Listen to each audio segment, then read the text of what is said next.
In a dimly lit back office of a bustling New York import-export firm, Elias Thorne, a man whose life revolved around numbers, meticulously balanced ledgers, his pen scratching quietly against thick paper.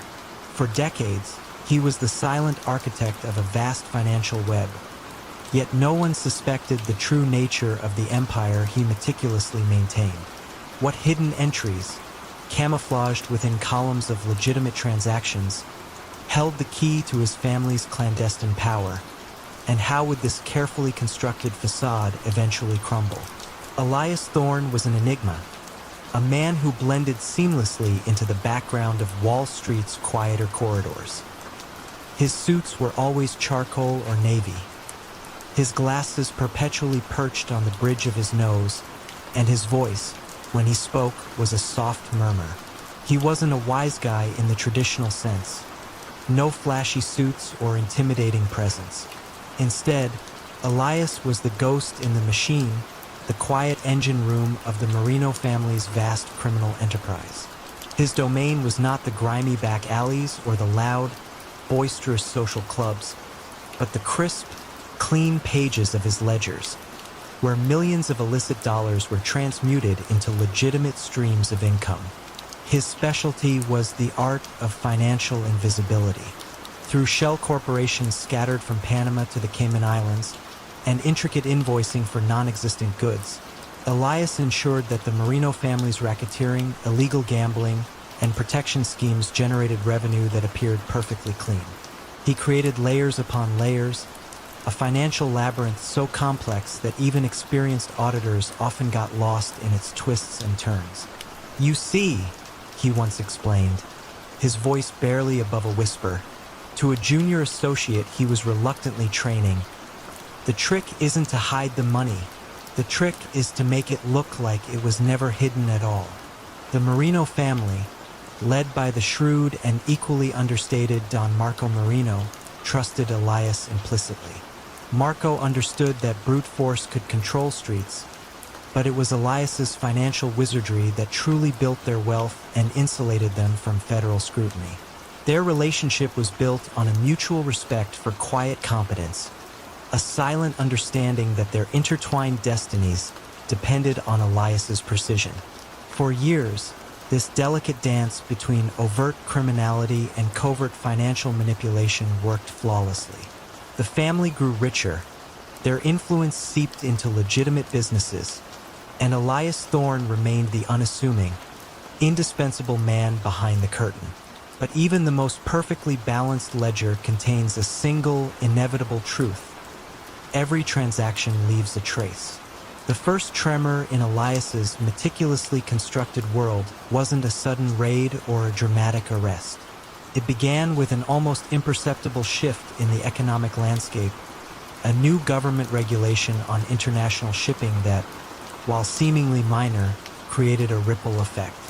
Elias, ever the perfectionist, noticed a slight misalignment in the quarterly returns of one of their front companies, a discrepancy so small it would have been dismissed by anyone else. It was a phantom echo, a whisper of a problem. Simultaneously, a tenacious IRS agent named Sarah Chun, known for her relentless pursuit of financial anomalies rather than violent criminals, began to build a case against a mid-level Marino associate for tax evasion. Chun wasn't interested in the muscle. She was interested in the money. Her investigation, slow and methodical, was like a rising tide. She wasn't looking for guns or drugs. She was sifting through piles of documents, searching for the telltale signs of inflated invoices, circular transactions, and the ghost companies Elias had so expertly crafted. One afternoon, as Elias reviewed a balance sheet, he found himself staring at a sum that didn't quite add up, an amount linked to a shipping manifest from a company he hadn't used in months. His heart, usually a steady drumbeat, fluttered. It was a single, misplaced digit, a simple error. But Elias Thorne didn't make errors. The unsettling realization slowly dawned. Someone else had access to his system. Someone was making unauthorized entries.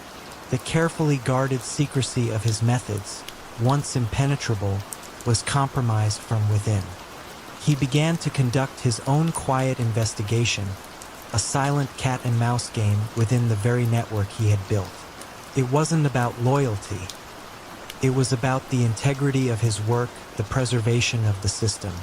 He discovered that a trusted confidant of Don Marino, a man named Roberto Bobby Gallo, had been skimming from the top, not out of greed, but out of a desperate need to cover his own gambling debts. Bobby, panicked, had unknowingly left digital breadcrumbs, tiny imperfections in the financial illusion that Elias had perfected. These imperfections, though small, were precisely what Agent Chen's algorithms were designed to detect.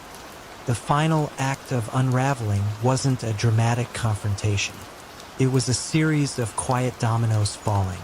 Agent Chen, following the digital trail left by Bobby's desperate tampering, eventually connected the dots from the seemingly innocuous shipping company to the vast network of shell corporations. She didn't have a grand informer. She had Elias Thorne's own meticulousness turned against him, as the very errors Bobby made highlighted the otherwise perfect system. When the federal agents finally arrived at the import-export firm, they didn't burst in with sirens and drawn guns. They came quietly in unmarked cars, presenting a warrant to Elias Thorne himself, requesting access to his archived ledgers. You could almost hear a pin drop in the usually bustling office. Elias, still in his charcoal suit, simply nodded. He knew the game was up. The meticulous accountant, who had built an empire of lies with the precision of a master craftsman, was undone not by violence or a grand betrayal, but by a few careless keystrokes, a quiet internal breach, and the relentless, patient pursuit of a federal agent who saw numbers not as abstract figures, but as stories waiting to be told. In the end, it was the integrity of the ledger, or rather its carefully constructed deception, that both built and ultimately destroyed Elias Thorne's world, leaving behind a silence far louder than any shout. He was the brutal, unyielding hand of justice for the family, a man whose reputation alone quelled dissent and enforced loyalty without a spoken word. But as age crept in and the family's landscape shifted, what becomes of a man whose identity is forged in violence when the violence is no longer needed, and who might finally be coming for the secrets he buried? In the shadowed corners of Boston's North End in the 1960s, Silas the Silent Moretti was a legend whispered in hushed tones, not for his words, which were few and guttural, but for his presence. He was the enforcer, the man who brought swift, uncompromising order to the family's affairs. His preferred method wasn't a show of force, but a quiet, almost imperceptible shift in atmosphere when he entered a room. Dissension vanished, debts were remembered, and loyalty became absolute. Silas rarely needed to raise his voice or even explicitly threaten. A look, a subtle gesture, a prolonged silence was enough to convey the gravity of his purpose. He operated under the formidable Don Santini, whose empire flourished due to Silas's cold, efficient delivery of justice. Silas's domain was the delicate art of persuasion. He ensured the loan sharks collected their due, that protection money was paid on time, and that rival gangs understood the boundaries of their territory. He managed the gambling dens, overseeing the flow of cash and ensuring the house always won, often through subtle, unseen manipulations of the games themselves. His methods for ensuring compliance were always direct and conclusive, but rarely public or theatrical. He preferred a quiet conversation in a private backroom, a subtle demonstration of consequences that left no visible marks, only a lasting understanding of the family's reach and resolve. His reputation was a shield, preventing many conflicts before they even began. However, as the 1990s dawned, a new generation began to emerge within the family, more interested in sophisticated financial schemes and less in the traditional, brute force rackets that were Silas's bread and butter. The old ways were becoming liabilities, attracting unwanted attention from federal agencies increasingly focused on dismantling street-level operations and breaking down established hierarchies. Don Santini, recognizing the changing tides and Silas's advancing age, began to subtly sideline him, not with disrespect, but with a quiet, almost gentle pushing towards a well-earned retirement. Silas found himself with less to do, his days filled with aimless walks through the city he once commanded, a city that was rapidly changing around him. The younger capos, with their sleek cars and business degrees, whispered about modernization and diversification. Silas, the man of quiet action, felt increasingly like a relic, a living ghost of a bygone era. He settled into a quiet routine, tending to a small garden, reading newspapers, and watching the world move on. But the underlying tension of his past never truly left him. He had buried too many secrets, quieted too many problems, to ever truly be free. The danger came not from current family affairs, but from the echoes of old business. A seemingly forgotten informant from a drug operation Silas had handled decades ago, a low-level dealer named Eddie the Whisper Flynn, was suddenly found dead, a victim of an apparent accidental overdose. But the timing was suspicious. Eddie had recently been released from prison after serving a long sentence, and rumors had circulated that he was planning to write a memoir, hinting at old scores and unresolved injustices. FBI agent Miller, the same agent who had quietly pursued Marco Santoro, was now leading a cold case unit. She had a peculiar interest in the unresolved ends of older Mafia cases. The death of Eddie Flynn, seemingly insignificant, caught her attention. She knew Eddie had a history with the Santini family and specifically with Silas Moretti. She began to quietly investigate, not for Silas's current activities, but for his past, for the loose ends he might have left behind. Agent Miller's investigation was a slow, meticulous unraveling of historical events. She wasn't looking for new crimes, but for the full truth behind old ones. She dug into forgotten police reports, old wiretap transcripts, and witness statements from decades past, slowly piecing together the events surrounding Eddie Flynn's original arrest and subsequent silence. She discovered that Eddie's testimony, which had sent several mid-level Santini associates to prison, had conveniently omitted any mention of Silas Moretti's direct involvement in the drug operation, even though all indicators pointed to his presence. It was a gaping hole in the historical record, a deliberate blind spot. The crucial piece of evidence emerged from an unexpected source. An elderly, dying former police detective, now suffering from dementia, who, in a moment of lucidity, mentioned a deal made decades ago. He spoke of a quiet meeting where Eddie Flynn had been persuaded to implicate others, but to keep Silas's name out of it. It was a classic Silas maneuver, a quiet threat, a promise of a lighter sentence if he cooperated just so, ensuring the family's true power remained untouched. The detective, burdened by the secret for years, finally let it slip, not in coherent detail, but in fragmented whispers that Agent Miller meticulously pieced together. Agent Miller didn't approach Silas with an accusation of murder. Instead, she arrived at his quiet home, accompanied by a single, unsmiling federal prosecutor. She spoke not of current family affairs, but of the cold case of Eddie Flynn, presenting Silas with the carefully reassembled fragments of his own past. She laid out the pattern of his quiet persuasion, the unspoken threats, the strategic silences that had characterized his enforcement. She showed him how the deal he had orchestrated with Eddie, securing a partial victory for the feds while protecting the family's higher echelons, was now being re-examined under a different light. Silas, the stoic enforcer, listened in silence. His face, etched with age, betrayed nothing. The prosecutor wasn't there to charge him with Eddie Flynn's death, but with obstruction of justice witness tampering, and conspiracy dating back decades. Crimes that, while old, were now meticulously documented. They had finally found the quiet secrets he had buried, the consequences of a lifetime spent enforcing silence. He was arrested not with a struggle, but with a quiet, almost resigned compliance. His retirement had been a mere illusion, a pause before the past finally caught up. Silas had built his power on silence, on ensuring that no one spoke against the family or against him.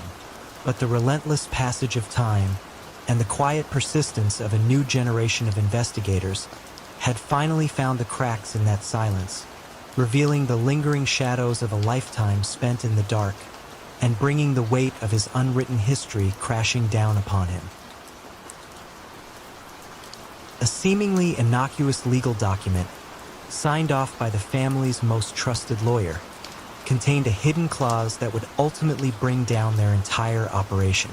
What kind of quiet vengeance could be woven into the very fabric of legality? And by whom? Samuel Thorne, known professionally as Mr. Thorne, was the quiet architect of the Moretti family's legitimate empire in Chicago during the 1960s.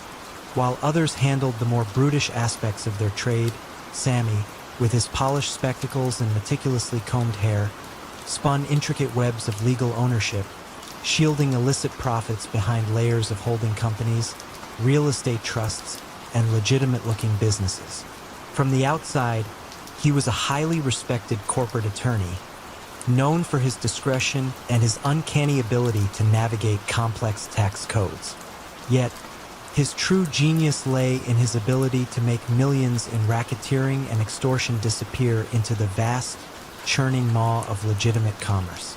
He understood that true power wasn't about what you owned, but what you appeared to own, and how you kept the government from seeing the truth.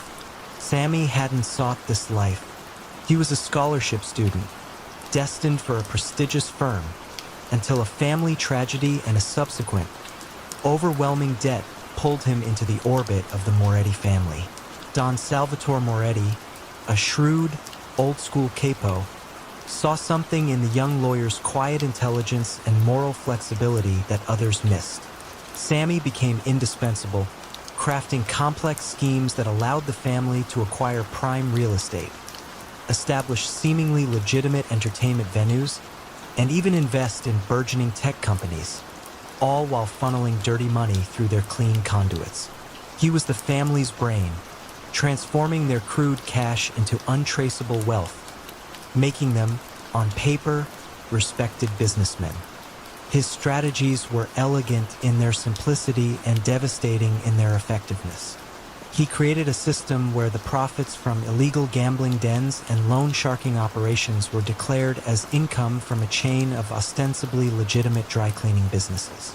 These declared profits would then be used to purchase shares in publicly traded companies through multiple shell corporations, effectively disguising the source of the funds. The dividends from these investments, now perfectly clean, would flow back to the Moretti family, allowing them to live lavish lifestyles without ever raising suspicion. He even engineered a system of soft coercion, where he would identify struggling but strategically valuable businesses, offering them incredibly generous investments that came with the unspoken understanding of the Moretti family's newfound influence. For years, Sammy Thorne was the epitome of quiet loyalty. He moved silently through the family's inner circle, privy to their deepest secrets, their most vulnerable points. He was respected, admired even by the Don, who saw him as a son he never had. But beneath the veneer of quiet competence, a subtle resentment began to fester. Sammy was indispensable, yet he was always the lawyer, never truly family. He saw the opulence, the blatant disregard for consequence, while he himself lived a life of constant, grinding paranoia, his days consumed by the careful fabrication of lies. The golden cage, however gilded, was still a cage. The feeling of being perpetually obligated, forever indebted for a past favor, slowly poisoned his loyalty. The catalyst for the unraveling was not a grand act of defiance, but a small, deeply personal slight. When Sammy's elderly mother fell ill and required expensive, specialized care, he approached Don Moretti for assistance, alone against his years of service. The Don, usually generous with his own, dismissed him with a curt remark about family business taking precedence, subtly reminding Sammy of his place, of his outsider status. That moment, a mere shrug from a powerful man, was the pinpoint of betrayal for Sammy. It was then that the quiet, meticulous lawyer decided that if his life was to be a construct of artifice, then so too would be the Moretti family's downfall.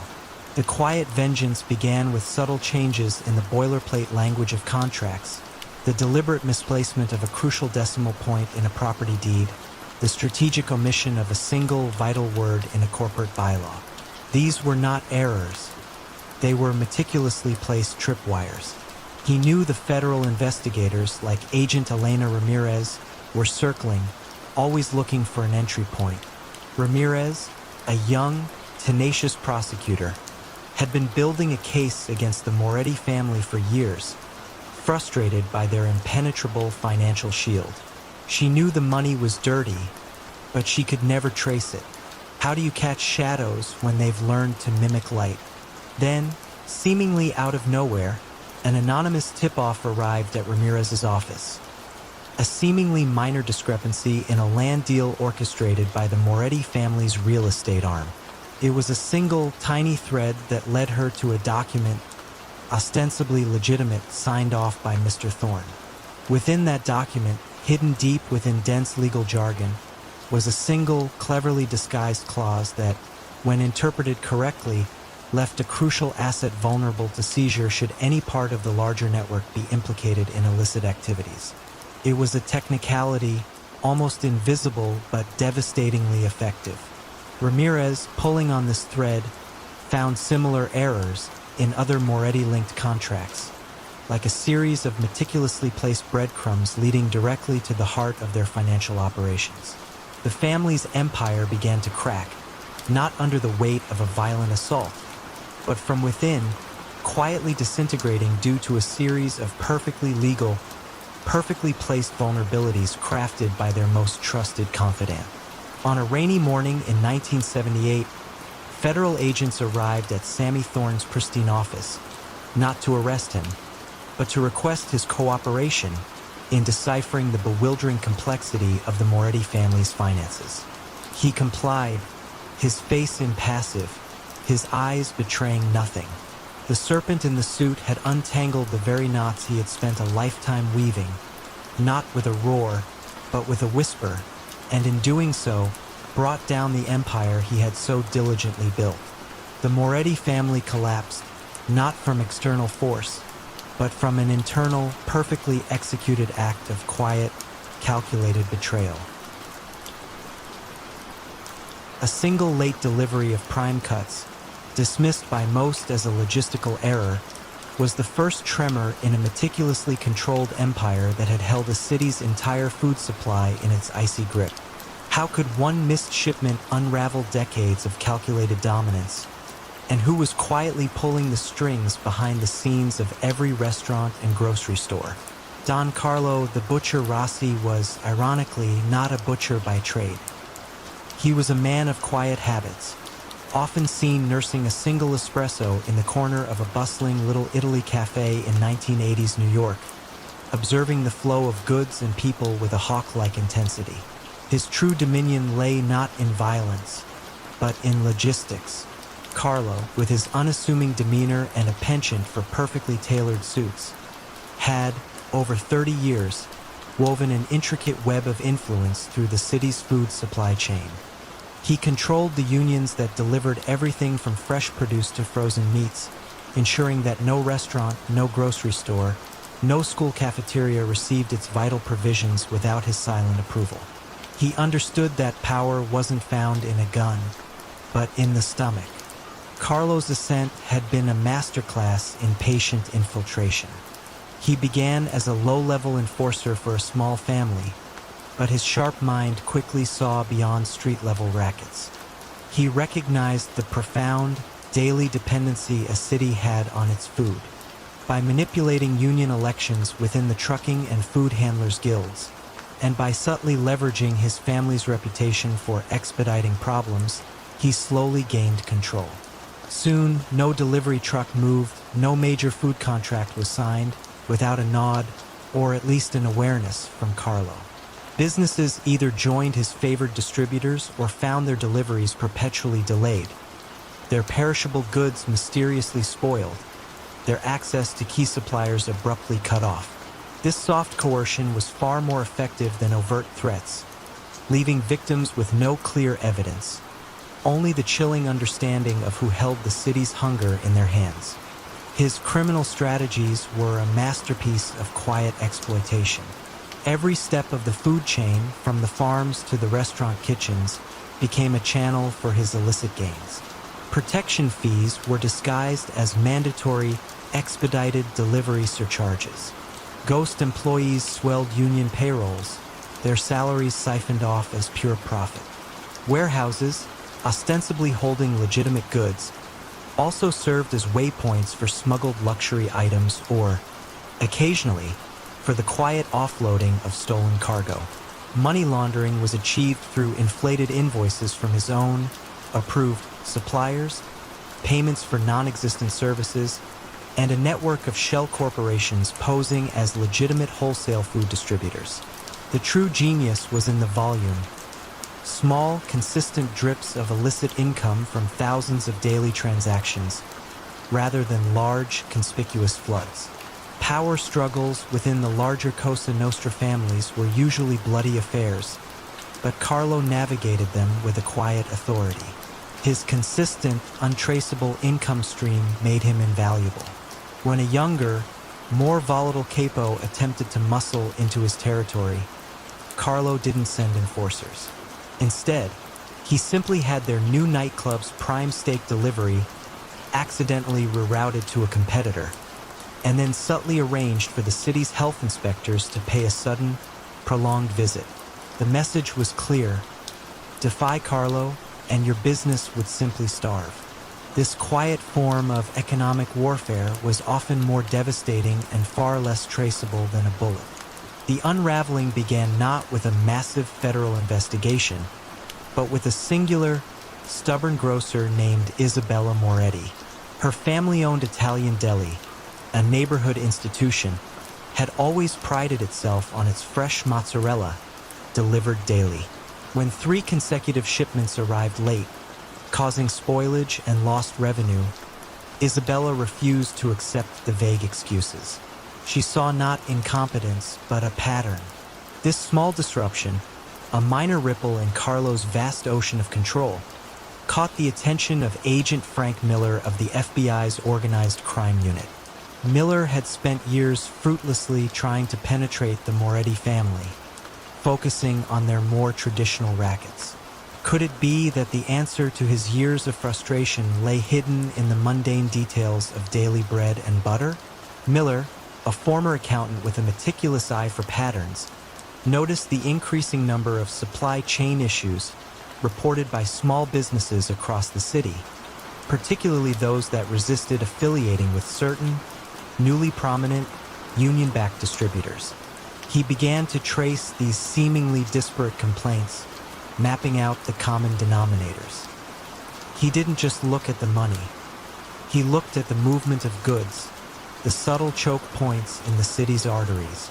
He found that the same 2 or 3 trucking companies, all with complex, untraceable ownership structures, were consistently involved in both the delayed and expedited deliveries.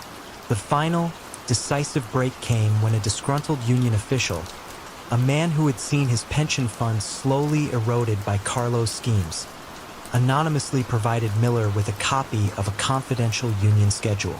It detailed an intricate, almost absurdly inefficient routing system for food deliveries, designed not for speed or logic, but to create deliberate delays for non-compliant businesses while prioritizing those who paid Carlo's fees. The system was a tangible blueprint of his soft coercion. proving a coordinated effort to manipulate the city's essential food supply for illicit gain. On a chilly morning in 1993, Don Carlo Rossi was arrested not at his cafe, but in his elegant, unassuming office, surrounded by flowcharts and logistics maps. The charges were not for murder or drug trafficking, but for racketeering, extortion, and systemic economic sabotage. His empire, built not on violence but on the quiet, insidious control of the city's daily bread, crumbled under the weight of detailed delivery logs and supply chain analyses.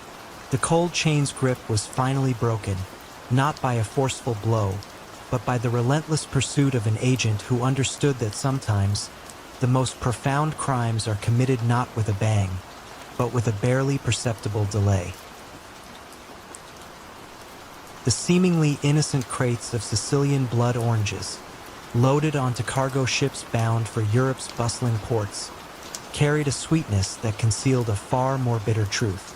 Each perfectly packed box, meticulously accounted for and shipped under the banner of a revered agricultural cooperative, also contained kilograms of pure heroin, silently making its way from the fields of Asia through clandestine networks to the veins of European cities. Who would imagine that such an ancient, sun-drenched industry could become the sophisticated conduit for a modern, deadly trade? Don Vincenzo Enzo Rizzo, an aging capo who had inherited his position not through brute force but through a quiet, almost scholarly understanding of agricultural markets, presided over this intricate operation from his modest villa nestled amidst rolling orange groves near Palermo. Enzo was a man of the old ways, his influence built on generations of subtle favors, deep-rooted family ties, and an almost paternalistic command over the local populace. Unlike the flashy, violent young Turks of Naples or Rome, Enzo preferred quiet negotiations over public displays of power. His strategy was one of invisibility. Make the illicit so intertwined with the legitimate that it became indistinguishable. He believed that the loudest operations were always the first to fall. His rise had been gradual, a slow ascent through the ranks of an older, more established crime family in the late 1980s. When drug trafficking began to supersede traditional extortion and protection rackets in profitability, many capos turned to violence. Enzo, however, saw opportunity in logistics.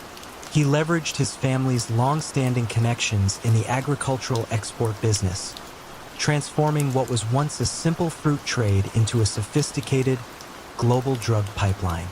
He invested heavily in legitimate packaging plants, cold storage facilities, and transport companies, creating a veneer of robust legality. His genius lay in camouflage. The drugs were not merely hidden among the oranges, but the entire distribution chain for the oranges became the unassailable cover for the drugs. The operation was a symphony of quiet orchestration. Local farmers, unknowingly or knowingly, would deliver their produce to Enzo's cooperative. There, in a section of the warehouse camouflaged by legitimate activity, the fruit was meticulously sorted and packed. But before the final layer of oranges was placed, discrete compartments within the crates were filled with sealed packages of heroin, often disguised as bags of citrus fertilizer or pest control powders. The ships then sailed across the Mediterranean, their manifests listing only Sicilian produce, cleared by port officials who had long been accustomed to the Calabrese family's extensive, legitimate trade. Power struggles within the Cosa Nostra were a constant, low-level thrum. Enzo's strength lay in his ability to deliver consistent, substantial profits with minimal fuss or bloodshed. While other families bled each other dry in turf wars, Enzo's network flourished. He maintained a delicate balance, sharing enough profits with the other powerful families to ensure their complacency, while retaining the lion's share for his own faction. He was a master of the quiet concession, the strategic retreat that masked a long-term game. Yet, this very success began to breed a different kind of tension. Younger, more ambitious members of his own family, many of whom had studied economics in Milan and London, chafed under Enzo's traditional, secretive methods, yearning for more overt control and faster expansion. The unraveling began not with a wiretap or an informant, but with a series of seemingly isolated incidents in northern European ports. Customs officials, prompted by an unassuming analyst named Isabella Rossi from Europol, noticed a statistically improbable number of Sicilian orange shipments arriving at particular times, even outside peak seasons, and always routed through specific, less scrutinized, smaller ports. Rossi, a meticulous investigator with a background in supply chain logistics, wasn't looking for drugs directly. She was looking for anomalies in legitimate trade. She saw the ghosts in the data, the subtle patterns that suggested something more than fruit was at play. She began tracking the financial flows of the Orange Cooperative, tracing its investments back to seemingly legitimate businesses in Palermo. What she found was a labyrinth of shell companies, all ultimately leading to a single, legitimate-looking agricultural holding company owned by the Rizzo family. It was a slow, agonizing process like peeling an onion layer by layer. The deeper she went, the more the legitimate facade began to crack, revealing the dark, oily residue beneath. Can you imagine the painstaking effort required to unravel decades of meticulously crafted deception, one invoice at a time? The final blow came not from a massive drug bust, but from a series of synchronized financial freezes and carefully executed search warrants on the cooperative's European distribution partners. Enzo's system, built on the assumption that its legitimate cover was impenetrable, was slowly suffocated as the cash flow ceased. Without the clean money to support the front businesses, the entire edifice began to crumble. The police didn't need to find every package of heroin. They simply needed to cut off the oxygen supply to the entire operation. One crisp morning in 1997, as the sun rose over his beloved orange groves, Don Vincenzo Rizzo was arrested not on a drug charge, but for widespread financial fraud, money laundering, and racketeering. The charges highlighted how the legitimate Orange Cooperative had systematically over-invoiced, underreported, and manipulated markets to create a perfect financial echo chamber for illicit funds. The orchard's silent harvest was brought to an end not by a bullet or a dramatic chase, but by the quiet, methodical work of an analyst who understood that sometimes the most profound secrets are hidden in plain sight, disguised by the very systems designed to illuminate them. He was the undisputed heir, born into the gilded cage of power, groomed to lead a vast criminal enterprise. But when the time came to step into his father's formidable shoes, Michael had to contend not only with rival families, but with the lingering, almost spectral presence of his predecessors' unwritten rules. Could he truly forge his own path, or was he forever bound by the quiet shadow of the old Don's legacy? In the opulent, yet strangely stifling, penthouse suites overlooking the glittering skyline of 1980s Miami, Michael the Prince Giordano was a study in contrasts. He wore bespoke suits with effortless grace, spoke several languages, and held degrees from prestigious universities. On the surface, he was the picture of a successful, modern businessman. Yet, beneath this polished veneer lay the deep, complex legacy of his father, Don Vittorio Giordano, a man who had ruled the city's criminal underworld with an iron fist and a mind like a steel trap. Michael was the anointed successor, the prince, but the crown he was meant to inherit was heavy with unspoken expectations and the weight of a quiet, relentless surveillance by both rival families and increasingly sophisticated federal agencies. Don Vittorio had built an empire on gambling, narcotics, and highly organized extortion rings, but his true genius lay in his ability to maintain peace through fear and respect, and in his almost prescient understanding of who to trust and, more importantly, who not to. He operated with a quiet authority, often using intermediaries and subtle signals rather than overt commands. Michael had spent his youth observing, learning at his father's knee, understanding the intricate dance of power dynamics, the delicate balance between violence and diplomacy. He saw how his father employed quiet coercion, how he used strategically placed whispers to achieve what others might need bloodshed for. However, Michael's vision for the family differed from his father's. He saw the future in legitimate enterprises, in moving away from the street-level rackets that drew so much attention. He wanted to pivot towards international trade, large-scale real estate, and sophisticated money laundering operations that would blend seamlessly into the global economy. This shift required a different kind of skill set, one rooted in finance and global logistics rather than brute force. He started by discreetly investing in legitimate shipping companies and import businesses, creating a complex web of transactions that allowed drug profits to be folded into seemingly lawful commerce. He used layers of shell corporations in various tax havens, making the money's origin almost impossible to trace.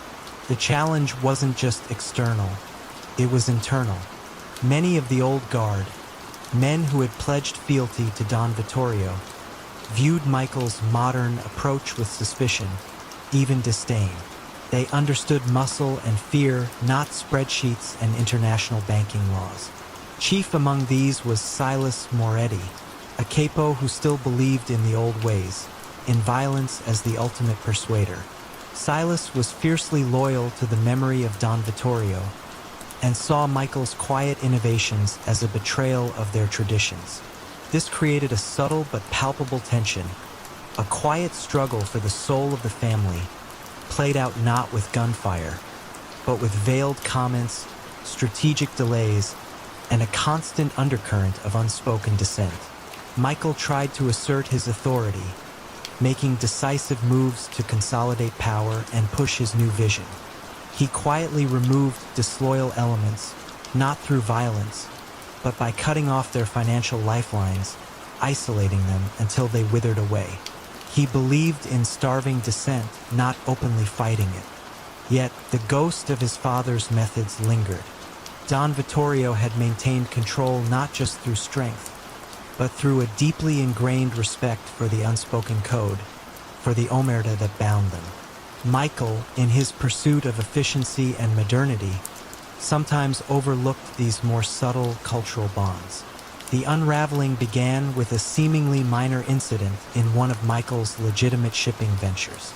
A container, supposedly filled with electronics, was intercepted by federal agents in New Orleans, revealing a substantial narcotics shipment.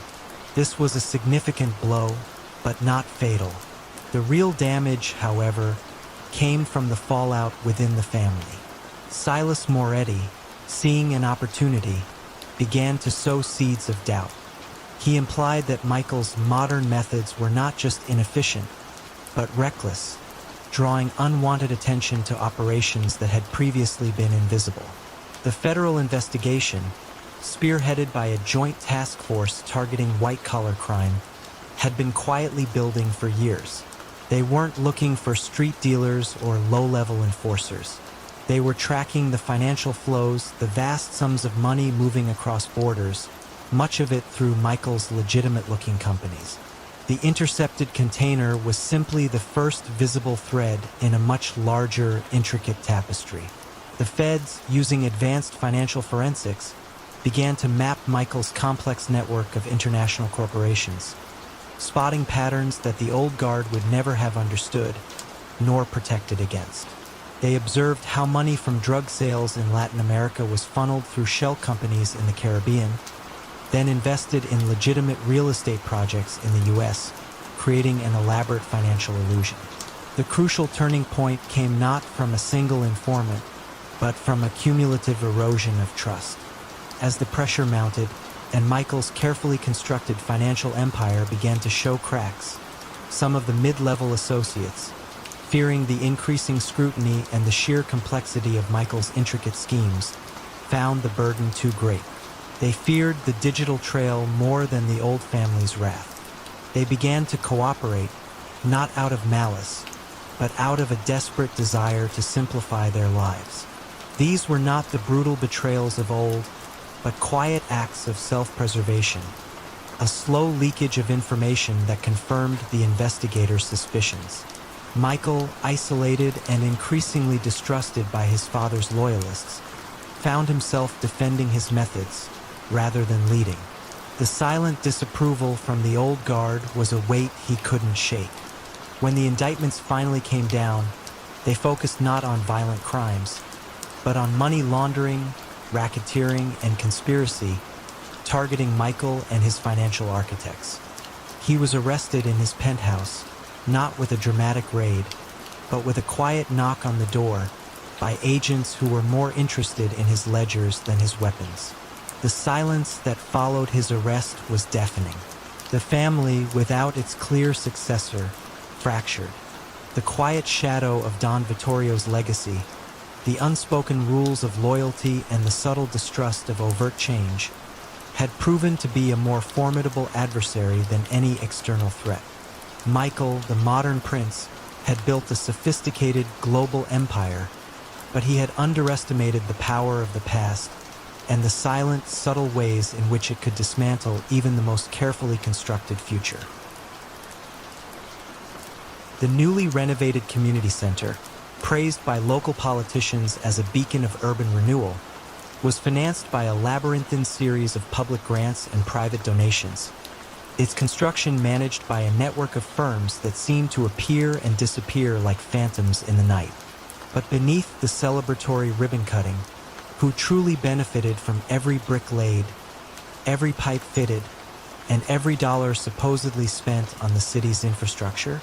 Don Lorenzo the Ledger Gallo was a man of quiet numbers, not boisterous commands, in the concrete jungle of 1960s New York. While others reveled in the illicit glamour of their rackets, Lorenzo, with his unassuming demeanor and a penchant for meticulously organized spreadsheets, saw the boundless potential in public works. He understood that cities, in their endless pursuit of progress, were constantly building, repairing, and expanding, creating a limitless stream of contracts, permits, and financial opportunities. He transformed these civic necessities into a quiet, almost invisible criminal empire. He believed that the greatest fortunes were found not in defiance of the law, but in its meticulous exploitation. Lorenzo's ascent began not with a violent takeover, but with a patient, calculated infiltration of City Hall. He started by cultivating relationships with mid-level bureaucrats, building inspectors, and planning commission officials. His approach was disarmingly simple. He offered solutions. A building permit mysteriously stalled? Lorenzo knew a guy. A competitor winning too many bids? Lorenzo could arrange for a quiet review of their compliance. He established a network of front construction companies, ostensibly legitimate and staffed by seasoned professionals. These firms would bid on city contracts, roads, bridges, schools, public buildings, often winning them through a subtle blend of inflated pricing and the quiet, persuasive encouragement of city officials who found their own careers strangely enhanced or stifled by Lorenzo's unseen hand. His criminal strategies were a masterpiece of bureaucratic manipulation. Every public works project became a conduit for illicit gain. No-show jobs swelled payrolls, their salaries siphoned off as pure profit. Substandard materials were approved at premium prices, the difference flowing into Lorenzo's coffers. Money laundering was achieved through a dizzying array of shell corporations acting as subcontractors, suppliers, and consultants, all billing the city for services that were either inflated, never rendered, or performed with inferior materials. He became the quiet, indispensable patron of the pavement, overseeing the vast enterprise of urban development while systematically skimming millions off the top, leaving behind perfectly legitimate-looking invoices and completed projects that, while functional, were built on a foundation of fraud. Within the larger criminal landscape, Lorenzo navigated power struggles with a quiet, almost academic detachment. Other crime families might control drug distribution or gambling operations, but Lorenzo controlled the very infrastructure they depended on. When a rival capo attempted to muscle in on a lucrative city contract, Lorenzo wouldn't send enforcers. Instead, he would simply arrange for an unforeseen environmental regulation to be triggered, or a sudden, crippling permit review that brought the rival's project to a standstill, bleeding them dry through delays and fines. His influence was so pervasive, so deeply embedded in the city's bureaucratic arteries, that even the most brutal enforcers understood that crossing Lorenzo meant crippling their own financial lifelines. He was the quiet puppeteer of the city's progress. The unraveling began not with a wiretap or an informant, but with an unassuming, highly principled city auditor named Eleanor Vance. Eleanor, a woman with a keen eye for discrepancies and an unshakable belief in public accountability, was conducting a routine review of infrastructure spending in the late 1970s. She wasn't looking for crime, but for waste and inefficiency. Could it be that the very systems designed to ensure transparency would expose the profound darkness lurking within? Eleanor's initial audit flagged a peculiar pattern, a consistent, incremental overexpenditure across dozens of seemingly unrelated public projects. The amounts were small enough to avoid immediate alarm, but the sheer volume and consistency caught her eye.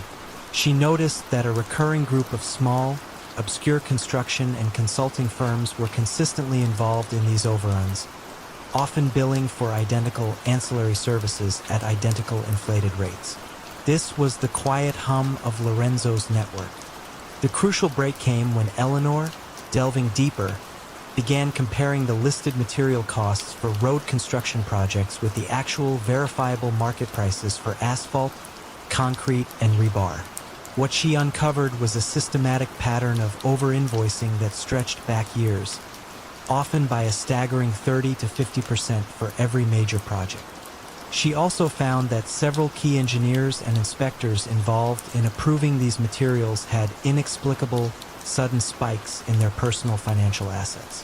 The final, undeniable piece of evidence was a cache of internal city planning documents, anonymously leaked to Eleanor by a frustrated lower-level official, detailing how standardized bid requirements were subtly tailored to favor Lorenzo's network of firms, effectively shutting out legitimate competition. On a surprisingly sunny morning in 1982, Don Lorenzo the Ledger Gallo was arrested not for murder or drug trafficking, but for systemic public corruption, widespread racketeering, and grand larceny through the manipulation of city contracts. His empire, built on the quiet, indispensable process of urban development, crumbled not under the weight of a violent assault, but under the relentless, methodical scrutiny of a persistent auditor and the undeniable mathematical truth of inflated invoices. The patron of the pavement, who had so meticulously turned the city's progress into personal profit, found his carefully constructed edifice of fraud collapsing, exposed by the very numbers he had sought to control. In the smoke-filled backrooms of 1950s Chicago, where rivalries often spilled into the streets in bursts of violence, one man stood as an almost mythical figure of calm. Antonio the Peacemaker Rizzo, the quiet consigliere to the formidable Barzini family. How did this unassuming diplomat, who never raised his voice or drew a weapon, manage to mediate endless internal disputes and keep the family's coffers overflowing? And what ultimately fractured the delicate peace he so meticulously crafted? Antonio was an anomaly in the brutal world of organized crime. He carried no firearms, dressed in impeccably tailored but conservative suits, and spoke in soft, measured tones. His true power lay not in force, but in an almost preternatural ability to understand human nature, to sniff out hidden agendas, and to craft compromises that, while never perfectly satisfying, always averted open conflict. He had an unparalleled memory for slights, favors, and debts, both financial and personal. When two capos were on the verge of turning a quiet disagreement into a bloody feud over a territory or a cut of the profits, it was Antonio who would quietly arrange a meeting, present a solution so artfully balanced it seemed almost inevitable, and ensure that both parties left feeling they had won, or at least avoided a greater loss. He was the family's internal affairs department, its silent arbiter, a human circuit breaker for volatile tempers. His relationship with Don Carmine Barzini was one of profound trust, almost like a symbiosis. Carmine, a man of fierce temper and old-world principles, relied entirely on Antonio's judgment for internal matters. While the Don handled external threats with an iron fist, it was Antonio who kept the family from devouring itself from within. Antonio's office was a simple space adorned with bookshelves filled with legal texts and philosophical works, rather than ledgers of illicit earnings. Here, he would host his quiet consultations, sipping espresso and listening more than he spoke, his eyes reflecting a deep understanding of the unspoken resentments and simmering ambitions of the men who came to him. He understood that true loyalty wasn't simply commanded. It was carefully cultivated, often through the quiet resolution of grievances. Antonio's influence also extended to the family's financial strategies. He abhorred public displays of wealth, seeing them as unnecessary risks.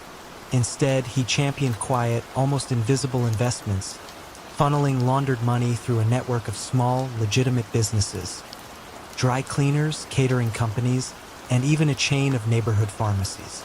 He was meticulous about the clean money, ensuring that the legal revenue streams appeared entirely separate from the illicit ones.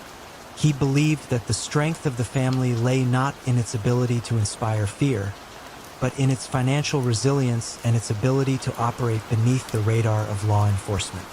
This approach, while less flashy, brought in steady, considerable profits and kept the family out of the public eye for longer than many of their more flamboyant contemporaries. As the years passed, however, a subtle shift occurred. The younger generation, many of whom had never experienced the brutal early days of open warfare, began to see Antonio's conciliatory approach as weakness. They craved more direct action, more overt displays of power, and a faster accumulation of wealth. Among them was Marco Barzini, Don Carmine's ambitious nephew, who, while outwardly respectful, privately chafed under Antonio's quiet authority. Marco believed Antonio's endless compromises were leaving money on the table, and that the family's true power was being diluted by constant appeasement. The unraveling began when Antonio attempted to mediate a particularly bitter dispute over a newly opened casino in Las Vegas, a venture Marco had largely spearheaded. Marco had promised a hefty cut to a rival crew in exchange for their non-interference, but then reneged, believing his newly solidified power base within the family would protect him. The rival crew escalated their demands, threatening to expose some of the casino's less-than-legal financial arrangements. Antonio, true to form, sought a middle ground, urging Marco to honor at least a portion of the original agreement to avoid a costly and attention-grabbing public dispute. Marco, however, saw this as a direct challenge to his authority, an indication that Antonio's peacekeeping was merely a way to exert control. He believed Antonio's accumulated knowledge of everyone's secrets, kept in service of diplomacy, had become a silent form of blackmail. He perceived Antonio as a relic, an obstacle to the family's future, a man whose subtle influence was now a greater threat than any external enemy. The whispers around Marco began to suggest that Antonio knew too much, that his archive of compromises and hidden truths made him a walking liability in a new, more ruthless era. The final act was not violent, but a quiet, calculated betrayal. Marco, without Antonio's knowledge, engineered a situation where seemingly innocuous financial transactions Antonio had personally overseen for years, transactions designed to quietly benefit certain family members and maintain their loyalty, were quietly leaked to an ambitious young prosecutor, Vincent Moretti. These leaks, while not immediately damning on their own, created a labyrinth of suspicion.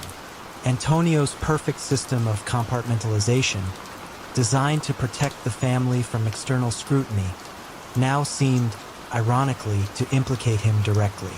Antonio was apprehended during his morning coffee, a scene devoid of drama. He simply looked at the agents, a flicker of understanding in his eyes, knowing instinctively that the intricate web of trust and secrets he had so carefully woven had finally become his undoing. He offered no resistance, no argument. His empire of truces, built on whispers and compromises, dissolved not with a violent crack, but with the quiet turning of a key, a testament to the fact that even the most skillful piece, when built upon a foundation of secrets, can be shattered by a single deliberate act of internal sabotage. In the glittering, neon-soaked nightlife of late 1970s Miami, Silas Vance was not merely a club owner. He was the city's arbiter of cool, a cultural tastemaker whose venues pulsed with the rhythm of power and illicit wealth. But how did the seemingly innocent allure of music and entertainment become the perfect veil for a vast money-laundering operation? And what unexpected shift in the cultural currents eventually exposed the meticulously hidden underbelly of his empire? Silas, the Maestro Vance, was a connoisseur of vibes. He understood that true influence wasn't about intimidation, but about aspiration. His flagship club, the Velvet Note, was a dazzling beacon, a place where disco balls spun dreams and every beat resonated with a promise of escape. From there, he expanded, acquiring more venues, launching a boutique record label, and even investing in talent management agencies. On the surface, Silas was a legitimate success story, a philanthropic patron of the arts, frequently seen at charity galas, always impeccably dressed, with a smile that could disarm a hostile critic. Yet, the pulsating heart of his empire beat to a different rhythm, the quiet, ceaseless hum of laundered money. Silas's genius lay in his ability to perfectly blend the illicit with the legitimate. Crime families, drawn to his sophisticated operation, funneled their cash through his venues. They weren't interested in owning clubs. They wanted the wash. Millions flowed through inflated artist contracts for phantom acts, ghost employees on padded payrolls, over-invoiced sound equipment, and liquor licenses bought at exorbitant prices from shell companies. Profits from protection rackets, narcotics, and illegal gambling were funneled into these seemingly legitimate enterprises, emerging as clean, taxable income. Silas didn't need to threaten. He simply offered a discreet, highly efficient service that made dirty money sparkle. He maintained an image of artistic integrity, ensuring the music was always cutting edge, the ambience impeccable, and the experience unforgettable. This made his venues wildly popular, generating genuine revenue that further obscured the illicit flows. His influence was subtle but pervasive. Local politicians, eager for campaign donations and access to his high-profile guest lists, found themselves subtly swayed. Police chiefs enjoyed complimentary VIP access. Journalists received exclusive scoops or, conversely, found their investigations subtly redirected. Silas understood the value of soft power, of cultivating goodwill and making powerful people feel beholden to him through a web of favors and shared glamorous experiences. His office, a soundproofed sanctuary behind the main stage of the Velvet Note, was a minimalist space where the real business was conducted in hushed tones, the bass from the dance floor a distant, comforting thrum. For years, the system functioned flawlessly. The disco era roared, and the maestro's venues were its temples. But as the 1980s dawned, a subtle shift began. The infectious, rhythmic pulse of disco started to wane, replaced by the raw energy of new wave, the defiant beats of hip-hop, and the rebellious chords of punk rock. Silas, ever the businessman, tried to adapt, booking new bands, redesigning his spaces. But the magic was fading. His clubs, once packed, saw dwindling crowds, and his record label struggled to find the next big hit. This presented a critical problem for the laundering operation. The legitimate revenue streams were drying up, making it harder to absorb the vast sums of illicit cash without raising red flags. The demand for clean money from his silent partners, however, remained constant, even increased. Silas found himself under pressure, needing to push more cash through a less profitable pipeline. This led to desperation, to inflating numbers more aggressively, to less meticulous record-keeping. The first thread of the unraveling was pulled by a quiet, unassuming music critic named Lena Petrova. Lena didn't care about crime. She cared about authenticity. She noticed that while the Velvet Note still commanded high prices for its liquor and entrance fees, its once unrivaled cultural impact seemed to be diminishing. More strikingly, she observed that despite this decline, Silas Vance's financial empire seemed to be expanding, investing in new, seemingly unrelated ventures like luxury condos and obscure art galleries. Her journalistic instincts, honed by years of analyzing industry trends, told her something was amiss. The numbers simply didn't add up for a fading cultural institution. Lena began a quiet, personal investigation, not for a crime expose, but for a story about the changing face of Miami's nightlife. She dug into corporate filings, property records, and obscure tax documents. She tracked the ownership of shell corporations and noticed a recurring pattern of inflated values and unusual cash injections.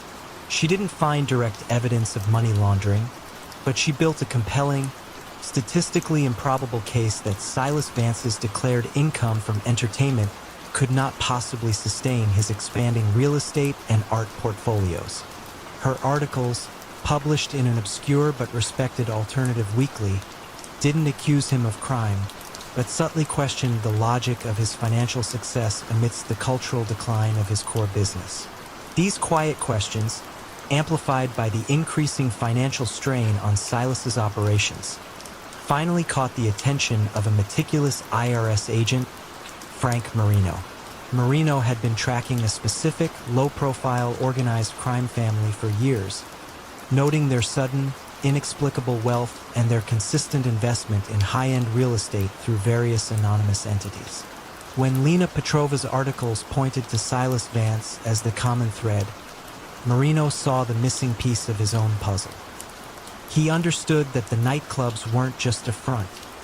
They were the engine of the laundering, and their legitimate decline made the illicit activity starkly visible. The investigation was quiet, forensic, focusing purely on financial flows and corporate structures. They didn't raid, they audited. They didn't arrest with fanfare. They presented an irrefutable mountain of financial irregularities. Silas Vance was apprehended in his private office at the Velvet Note, not during a vibrant Saturday night, but on a quiet Tuesday morning, surrounded by framed platinum records and faded photographs of celebrities. He offered no resistance, only a weary sigh as he looked out at the dormant dance floor. His empire, built on illusion and the quiet hum of laundered money, dissolved not with a dramatic crescendo, but with the quiet click of a briefcase being shut and the rustle of official papers, a testament to the fact that even the most captivating performance eventually ends when the true score is finally revealed. The faint, almost imperceptible crackle on Judge Miller's secure landline, dismissed initially as an old circuit, was the first microscopic flaw in a network designed to be perfectly silent. How could such an omnipresent web of surveillance, capable of capturing the most private conversations, inadvertently leave such a subtle yet ultimately damning signature? Marco the Whisper Ricci wasn't interested in turf wars or street corners. His domain was the invisible airwaves, the silent currents of data that flowed through a city. In 1980s New York, while other men carved out territories with brute force, Marco, a withdrawn genius with a fascination for electronics, built an empire of information for the Bellafiore family. He had been a promising engineering student until a youthful indiscretion and a mountain of family debt left him vulnerable, drawing him into the orbit of Don Emilio Bellafiore, who recognized Marco's singular talent for making things disappear Not bodies, but secrets. Marco's rise was swift and silent. He transformed the Bellafiore family from a street-level operation into an information powerhouse. His lab, hidden behind the unassuming facade of an electronics repair shop in a bustling Queens neighborhood, was a trove of cutting-edge surveillance technology. He pioneered techniques for covert wiretapping, developing miniature listening devices that could be embedded almost anywhere, from rotary phones to the frames of executive portraits. He understood that if you controlled the flow of information, you controlled everything. His strategies were insidious in their elegance. He didn't need to threaten. He simply listened. Politicians found their past indiscretions whispered into the right ears. Business rivals discovered their strategic plans inexplicably leaked to competitors. Judges found their private lives subtly hinted at, their impartiality quietly compromised. This quiet blackmail was far more effective than violence, creating a pervasive atmosphere of fear and compliance without a single punch thrown. The money flowed through ostensibly legitimate tech consulting firms, paid for security audits and communication infrastructure upgrades that were, in reality, funding Marco's vast eavesdropping operation. Every sensitive phone call, every confidential meeting, every whispered secret became a potential point of leverage, turning the city's elite into unwitting puppets of the Bellafiore family. Within the Bellafiore hierarchy, Marco was an enigma. He rarely attended meetings, preferring to work in his secluded lab, yet his influence was immense. When internal disputes arose, it was often Marco's meticulously gathered intelligence that tipped the scales, revealing a rival's hidden weakness or a betrayal no one suspected. He was the quiet oracle, his predictions always uncannily accurate because they were based on facts no one else possessed. This made him invaluable but also feared. Some of the older, more traditional capos distrusted his reliance on technology, seeing it as too impersonal, too modern. Yet, even they dared not cross him, knowing he likely held a secret that could destroy them. Could it be that the very secrets he collected would eventually lead to his own exposure? The unraveling began not with a targeted investigation, but with a new generation of federal agents. Agent Sarah Chun, a former cybersecurity analyst for the NSA, was assigned to a cold case involving leaked classified information, seemingly unrelated to organized crime. During her deep dive into network traffic anomalies, she kept encountering a strange, recurring digital signature, a faint, almost imperceptible packet echo, like a ghost in the machine, originating from seemingly disparate public and private networks across the city. It was the digital equivalent of Judge Miller's crackle, a minute signature left by Marco's sophisticated but ultimately imperfect tapping systems. Chun wasn't looking for the Mafia. She was looking for a pattern, a digital fingerprint. She built a sophisticated algorithm to trace these echoes, meticulously mapping their origin points. What emerged was a startling web of connections, linking politicians, rival businesses, and even high-profile law enforcement figures, all entities that had inexplicably fallen under the subtle sway of the Bellafiore family. The pattern was too precise, too pervasive to be random. The crucial break came when Chen, having narrowed down the geographical source of the echo, deployed a new, highly sensitive spectrum analyzer. It detected a consistent, low-frequency signal emanating from a discrete antenna array hidden within the facade of an old electronics repair shop. It wasn't a smoking gun, but it was the quiet hum of an entire operation. A quiet, unobtrusive surveillance team was established, simply observing the comings and goings, charting the quiet life of Marco Ricci. On a crisp autumn morning in 1996, the raid was swift and silent. There was no dramatic shootout, no desperate flight. Marco was found calmly working in his lab, surrounded by his intricate equipment, monitors displaying encrypted data streams. He offered no resistance. The charges were comprehensive: racketeering, illegal wiretapping, conspiracy, and privacy violations on an unprecedented scale. His entire network, built on the premise of invisibility, was meticulously documented by his own devices and the subtle digital trails they left behind. The invisible listener, who had once held the city's secrets in his hand, found himself caught in the very web of information he had so carefully spun. His quiet reign ended not with a bang, but with the chilling silence of his own exposed secrets. A single, seemingly insignificant delivery of high-quality, organic produce to a notoriously unpretentious restaurant was the unexpected crack in the perfectly cultivated facade of the city's most elusive blackmailer. For years, Mayor Thompson's carefully constructed image of incorruptibility, Senator Davis's unblemished public record, and even the discreet personal lives of prominent judges remained perfectly intact, despite swirling, unsubstantiated rumors of hidden indiscretions. How could an individual, operating without overt threats or violence, maintain such absolute power over the city's elite, leveraging their deepest secrets for unparalleled influence, and ultimately be brought down by a detail as mundane as a vegetable delivery? The individual pulling these silent strings was known only as the gardener. Unlike traditional blackmailers who relied on dramatic revelations or public shaming, the gardener operated with a chilling subtlety. He never demanded money outright, nor did he issue explicit threats. Instead, his influence manifested through carefully placed suggestions, unexpected policy shifts, and the quiet, almost imperceptible redirection of lucrative contracts. His power lay not in exposure, but in the constant, gnawing fear of it. The secrets he possessed were so devastating, so personal, that the city's most powerful figures would move mountains to keep them buried. The gardener was believed to be Elias Thorne, no relation to Elias Thorne of Thorne Maritime, a seemingly innocuous retired archivist who lived a quiet life in a modest suburban home, cultivating prize-winning roses.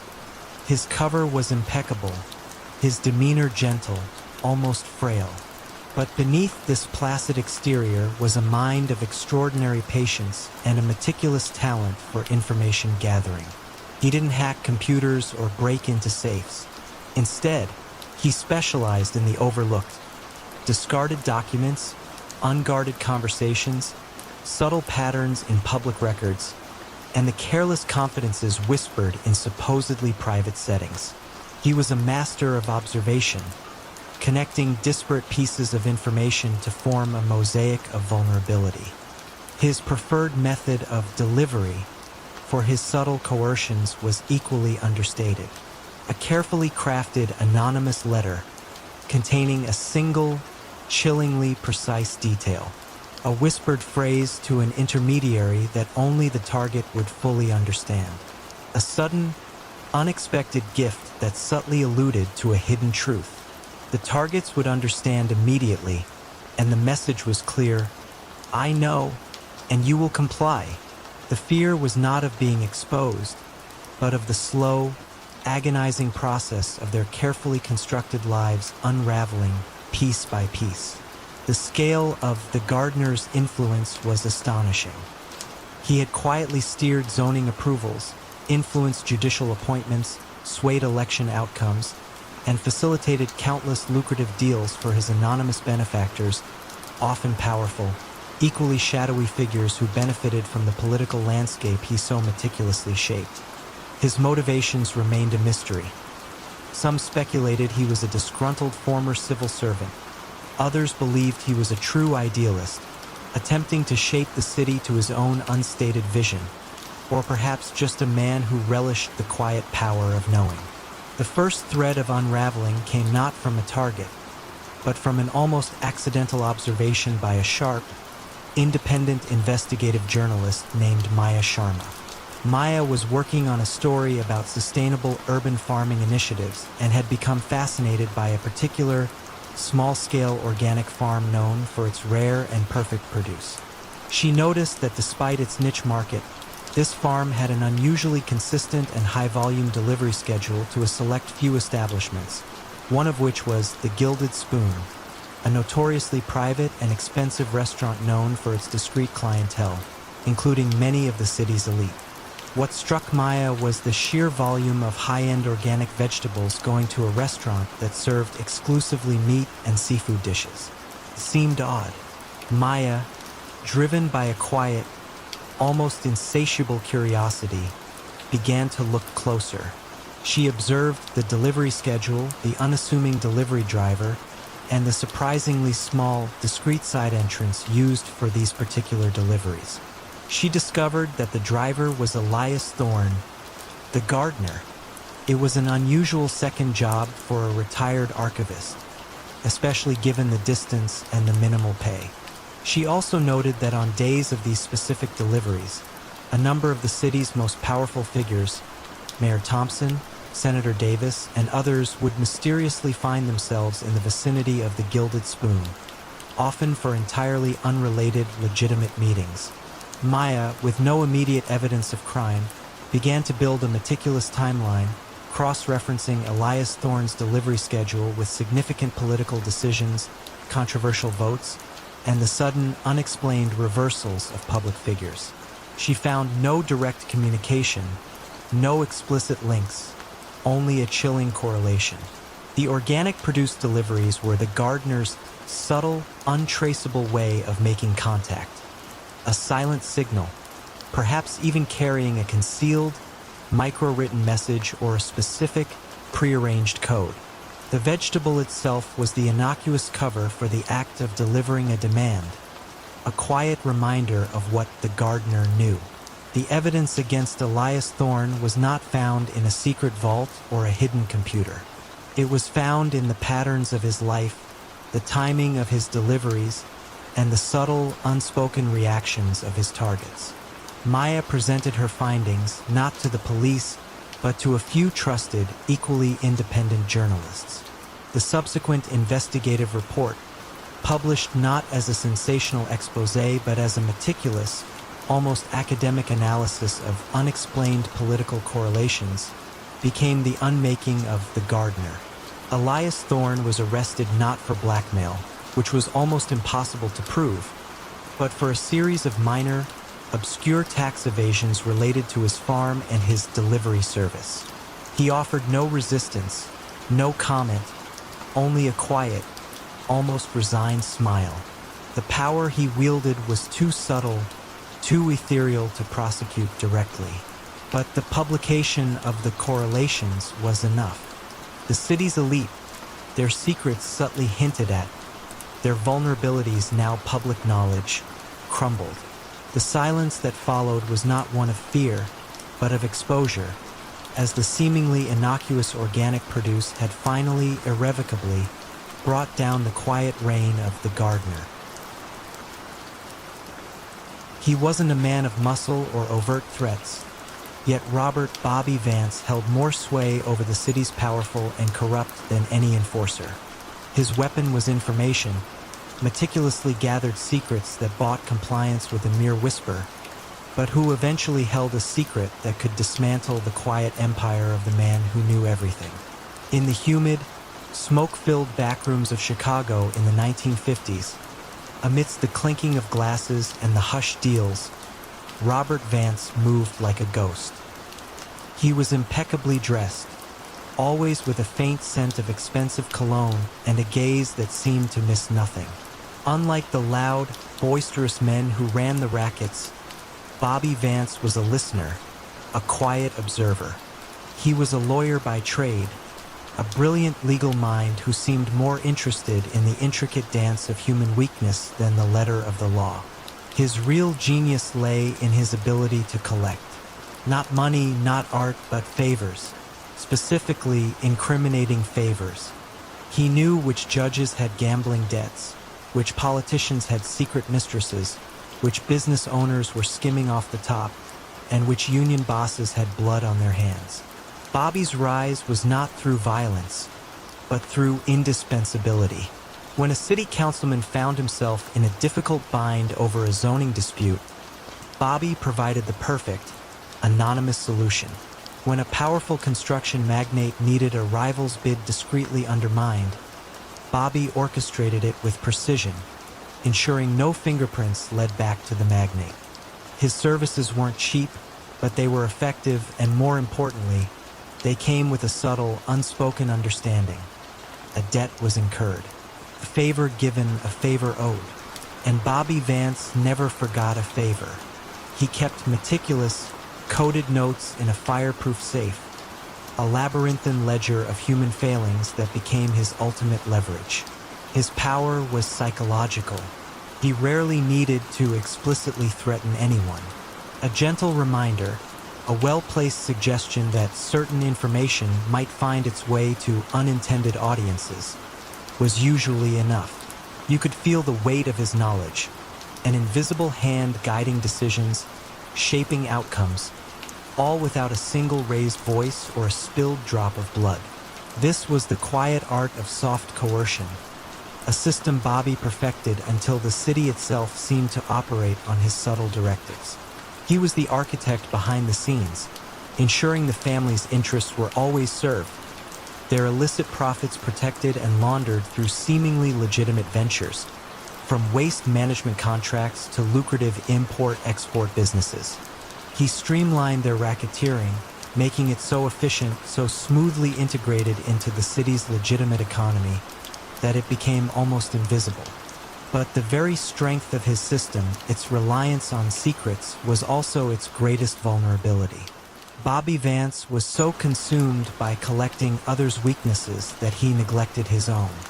His meticulous nature extended to every aspect of his life, save one: a deep, almost compulsive need for control. And within that need, there was a personal secret he guarded with ferocity. A hidden family, a quiet existence outside the city he commanded, far from the shadows and whispers.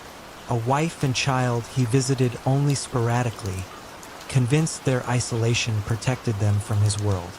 The shift in the underworld came not from federal agents, but from within.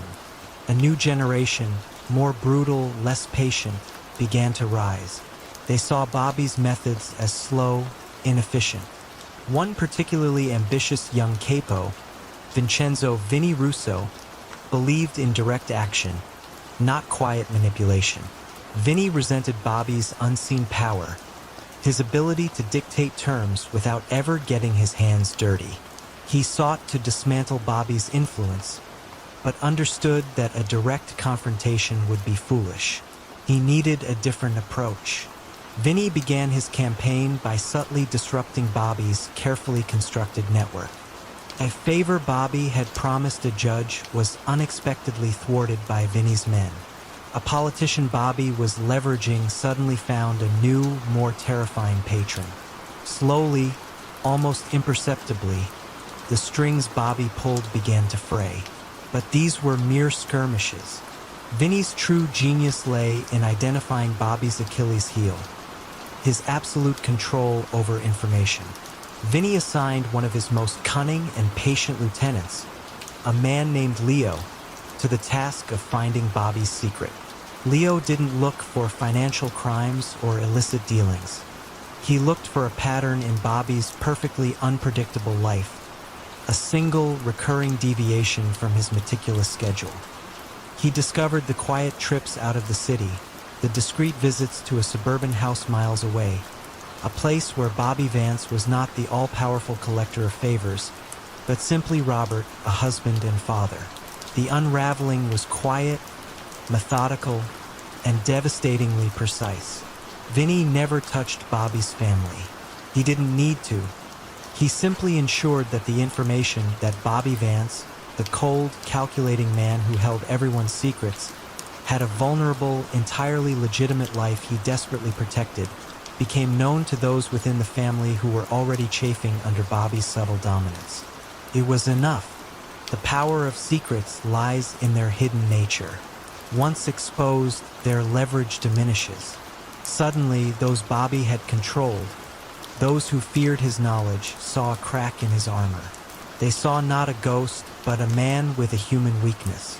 The whispers started not about the secrets Bobby held, but about the secret he kept. His influence waned. His calls went unanswered. His favors were no longer reciprocated. No one arrested him. No one killed him. He simply ceased to be indispensable. He was just a lawyer who knew too much but no longer controlled it.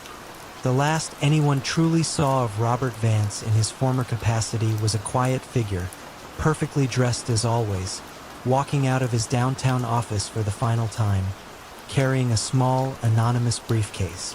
The elaborate ledger of secrets was never found, but the quiet certainty was that the master manipulator, the collector of favors, had finally found himself disarmed by the one secret he could not leverage: his own. What became of him, and those he had quietly controlled, remained a story whispered in the city's shadows, a testament to the fact that even the most formidable power can crumble with the revelation of a single human truth. In the late 1980s, in a city clinging to its industrial past, a new kind of power began to assert itself within the old Capone family. Carlo Moretti, a young enforcer known more for his sharp intellect than his brute force, initiated a series of shrewd business maneuvers that quietly reshaped the family's dwindling financial fortunes. But did his brilliance ultimately lead to his undoing, or was it the quiet vigilance of the very old guard he sought to surpass? Carlo was different. While others in his generation fetishized the violence and flashy displays of wealth, Carlo saw inefficiency. He observed the declining profits from traditional rackets. Gambling dens raided too often, protection schemes increasingly resisted, and recognized the need for a modern approach. He spoke not of shakedowns, but of market share, not of threats, but of strategic partnerships. His initial rise was propelled by his uncanny ability to identify struggling legitimate businesses, ailing import-export firms, failing real estate ventures, and transform them into conduits for illicit cash, subtly weaving them into a complex tapestry of seemingly legal operations. He laundered money through a network of shell corporations, creating a dizzying financial maze that even seasoned federal agents found difficult to untangle. You could say he was ahead of his time, an MBA in a world of brass knuckles. The family's patriarch, Don Luciano the Serpent Rossi, was a man of another era. Frail, with eyes that held the weight of decades, he rarely spoke, preferring to observe from the periphery of the family's smoky backrooms. Many dismissed him as a relic, a figurehead whose grip on power was weakening. Carlo, with his ambitious plans and growing cadre of loyal, tech-savvy associates, seemed destined to inherit the throne, almost by default. Luciano, however, had earned his nickname through decades of silent, patient observation and a chilling capacity for long-term strategic thinking. He allowed Carlo his innovations, even praised them, watching as the younger man expanded the family's reach into new, legitimate-looking industries, from waste management to boutique distilleries. The dynamic between them was fascinating to observe. Carlo would present his elaborate financial schematics, confident in his undeniable success, while Luciano would simply nod, a faint, almost imperceptible smile playing on his lips. There were no overt clashes, no raised voices. The tension was subterranean, a quiet hum beneath the veneer of cooperation. Carlo often felt a subtle undercurrent of dismissal from the older members, a feeling that his corporate approach lacked the necessary gravitas of the old ways. He compensated by pushing harder, faster, taking more risks, convinced that undeniable financial success would silence any lingering doubts. As Carlo's influence grew, so did his quiet arrogance. He began making decisions without Luciano's explicit approval, restructuring existing operations, and sidelining older capos he deemed resistant to change. He believed he was dismantling an outdated system, preparing the family for a new century of prosperity. What he failed to grasp was that Luciano's silence wasn't born of ignorance, but of careful consideration, a tactical pause before the decisive move. The Don knew that a tree must be allowed to grow tall before its weaknesses become apparent. The unraveling began, as it often does, with a seemingly minor detail. A mid-level associate responsible for overseeing the payroll of one of Carlo's larger construction companies was caught in an unrelated, small-time gambling sting. Under pressure, he revealed a pattern of phantom employees and inflated invoices, not directly linked to Carlo, but to a system Carlo had implemented to create ghost accounts for siphoning funds. This wasn't a grand betrayal from within Carlo's inner circle, but a vulnerability Luciano had anticipated. He had quietly ensured that the old rules, the ones designed to compartmentalize knowledge and protect the top, were loosened just enough around Carlo's operations, creating a barely visible seam in the young strategist's intricate design. Federal agents, led by a quiet, persistent prosecutor named Helen Vance, began to follow the threads. They weren't looking for Carlo initially. They were tracing the financial movements of the gambling associate. But as they pulled on that thread, the sophisticated network Carlo had woven began to slowly, meticulously expose itself. Helen Vance, much like Pat Chin before her, had a knack for following the money, for seeing the patterns in the numbers. She recognized the elegance of Carlo's schemes, almost admiring his intellectual prowess, even as she worked tirelessly to dismantle it. The final stroke wasn't a sudden arrest on a bustling street, but a carefully orchestrated set of indictments targeting the financial infrastructure Carlo had so painstakingly built. The evidence, gleaned from hundreds of bank statements, property deeds, and corporate filings, pointed overwhelmingly to his direct involvement.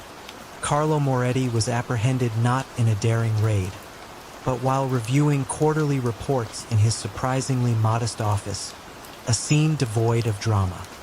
He looked up, a flicker of understanding in his eyes as he recognized the name of the prosecutor. It wasn't rage or fear, but a quiet, almost philosophical acceptance. He had played a game of chess, believing he was playing against the city, only to discover, too late, that his true opponent had been sitting across the table all along, silently waiting for the perfect moment to checkmate. The old Don, Luciano, remained untouched, his silent wisdom a stark contrast to Carlo's audacious, but ultimately fatal ambition. Rain-slicked streets of 1970s Philadelphia, where old money families and new wave mobsters vied for control, there was a quiet legend whispered among those in the know: Elias the Eraser Thorne. He was never seen in the flashy Italian restaurants or smoky social clubs, yet his touch was felt in the sudden, inexplicable collapses of court cases, the swift, clean disappearances of problematic witnesses, and the uncanny way damning evidence simply ceased to exist. How did this meticulous man, whose craft was the art of making things not be, become the indispensable shadow for the city's criminal elite? And what subtle flaw in his flawless system eventually brought his world of illusions crashing down? Elias Thorne was a paradox. He held no formal position within the city's various criminal enterprises. He was a freelance artisan, a master of bureaucratic alchemy. Dressed in nondescript, often slightly rumpled suits, he moved through municipal buildings, courtrooms, and dusty archives with the quiet confidence of a librarian. He didn't issue threats. He simply identified the pressure points in the system: a judge's obscure procedural preference, a clerk's financial woes, a legal loophole overlooked by busy prosecutors. His methods were always legal, or at least presented as such. A key witness might genuinely forget details after a carefully administered, doctor-prescribed sedative. A crucial document could be misfiled in a labyrinthine government archive. A jury might mysteriously deadlock due to a single, stubbornly uncooperative member. Elias's genius lay in orchestrating these outcomes with precision, leaving no traceable fingerprints of malice, only the quiet, frustrating fact that justice had, once again, slipped through the cracks. His clientele ranged from the old South Philly families to ambitious drug kingpins seeking to sanitize their operations. They paid him handsomely, not for violence, but for the profound peace of mind that came from knowing a problem, no matter how intractable, could simply cease to exist. Elias operated from a sparse, almost ascetic office above a forgotten bookstore. His only tools a rotary phone, an old typewriter, and an extensive, meticulously cross-referenced card catalog of connections, vulnerabilities, and obscure regulations. He was a silent partner, a ghost in the machine, ensuring that the wheels of justice spun in the wrong direction without ever touching them directly. He cultivated a network of seemingly innocent contacts, retired civil servants, overworked paralegals, struggling private investigators, who, for a discreet fee, would perform the small, seemingly innocuous tasks that, when combined, created a perfect illusion of natural events. The Barzini family, the reigning power in the city, relied on Elias more than any other. Don Carlo Barzini, a man of quiet authority, understood that Elias offered something more valuable than brute force: deniability and a clean slate. When a police informant threatened to expose a vast gambling ring, Elias didn't send enforcers. He engineered a situation where the informant's own, very minor, past indiscretions were quietly leaked, leading to their discrediting and removal from the witness list by the very authorities they sought to assist. The problems just vanished, like smoke in the wind. But even perfection carries a subtle flaw. Over years, the very absence of problems in cases connected to Elias's clients began to create a pattern, a quiet statistical anomaly. This was first noticed by a young, obsessive assistant district attorney named Isabella Izzy Moretti. Izzy wasn't looking for a grand conspiracy. She was studying cold cases, trying to understand why some seemingly open and shut prosecutions had inexplicably failed. She began to see a trend. In every Barzini-related case that inexplicably fizzled out, there was always a common thread: a procedural oddity, a suddenly uncooperative witness, a missing piece of evidence that, while isolated, became statistically improbable when viewed collectively. It was the pattern of non-events that intrigued her, the negative space in the legal landscape. Izzy didn't look for violence. She looked for quiet influence. She spent months painstakingly cross-referencing court dockets, police reports, and even obscure municipal ordinances. She built a digital timeline of these anomalies, recognizing Elias's signature not in what he did, but in what he prevented from happening. She noticed that certain judges had surprisingly high rates of hung juries in specific types of cases, or that particular evidence lockers seemed prone to errors when certain names appeared on police reports. She began to connect these seemingly random instances, drawing a map of the subtle, invisible hand guiding the outcomes. The final piece of the puzzle came from an unexpected place. A retired court clerk who, suffering from early-stage dementia, began to ramble about the quiet man who paid him small sums for extra help with filing. The details were vague, but Izzy, following the thread of Elias's modus operandi, recognized the pattern. She secured a quiet, carefully planned sting, not to catch Elias in a violent act, but in the subtle act of influencing a public servant, providing an anonymous tip about a seemingly mundane zoning dispute. Elias Thorne was apprehended not in a dramatic raid, but while quietly reviewing a complex set of property deeds in his austere office. He offered no resistance, no plea. He simply looked up at Izzy, a flicker of something akin to recognition, or perhaps even a strange admiration, in his eyes. His perfectly constructed world of engineered disappearances and legal illusions dissolved not with a crash, but with the quiet click of a camera shutter as an evidentiary photo was taken, a testament to the fact that even the most meticulously crafted absence can, over time, become a profound and undeniable presence. The city's new, state-of-the-art public transport system, a source of immense civic pride, suffered from chronic, unexplained delays, and phantom service interruptions, costing millions in lost revenue and commuter frustration. These issues were always dismissed as software glitches or technical growing pains. But beneath the reassurances of engineers and politicians, who was quietly orchestrating the digital chaos, and what was their true harvest from the city's modern infrastructure? Don Emilio, the architect Moretti, was a different breed of criminal in the neon-lit, digitized landscape of 1990s Los Angeles. While others clung to the fading glory of traditional rackets, Emilio, with his almost obsessive fascination for code and networks, saw the burgeoning digital infrastructure of the city as his true domain. He wasn't interested in street corners. He was interested in the invisible pathways of data, the critical systems that made a modern metropolis function. From his minimalist, high-rise penthouse office overlooking the sprawling urban grid, he envisioned an empire built not on territory, but on control of information. He understood that in the modern age, true power lay not in wielding a gun, but in mastering the keyboard. Emilio's ascent began not with a violent takeover, but with a quiet, persistent infiltration of the city's technological nerve centers. He started by cultivating relationships with disillusioned tech professionals, cash-strapped programmers, and even disgruntled network administrators. His approach was subtly persuasive. He offered generous consulting contracts or seed funding for their innovative, if struggling, tech startups. These individuals, once seduced by Emilio's quiet charm and seemingly legitimate patronage, became invaluable assets in his sophisticated network.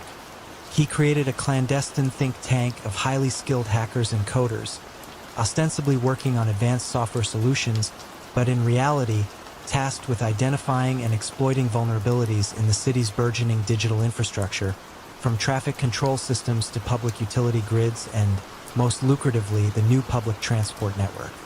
His criminal strategies were masterpieces of digital obfuscation. The glitches in the public transport system were deliberate, precisely timed disruptions designed to create a sense of chaos and necessity. This chaos would then be used to justify expensive, emergency contracts awarded to Emilio's front companies, disguised as IT security firms or software development consultants. These companies would bill the city for non-existent upgrades or bug fixes, channeling millions into Emilio's offshore accounts. Beyond this, his network also harvested vast amounts of data, from commuter travel patterns to the energy consumption of city districts, which could then be sold to intelligence brokers or used for subtle market manipulation. Money laundering was achieved through inflated software licenses, phantom server maintenance fees, and the systematic billing for proprietary algorithms that never existed.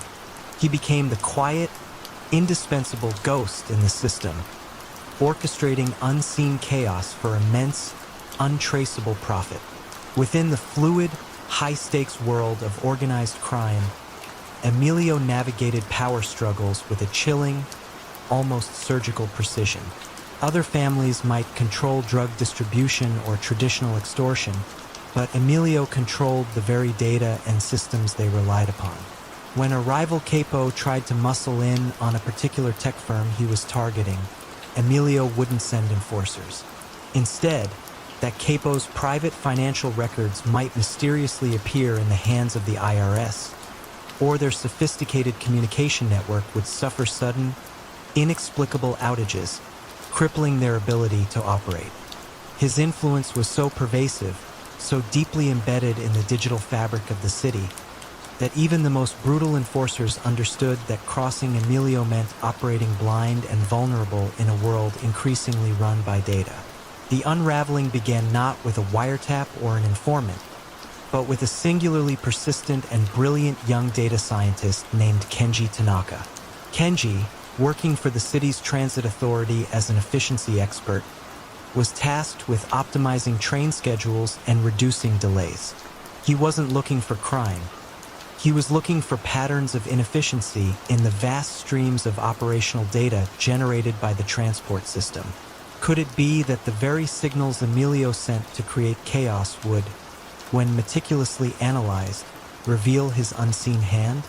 Kenji's initial analysis flagged a peculiar anomaly.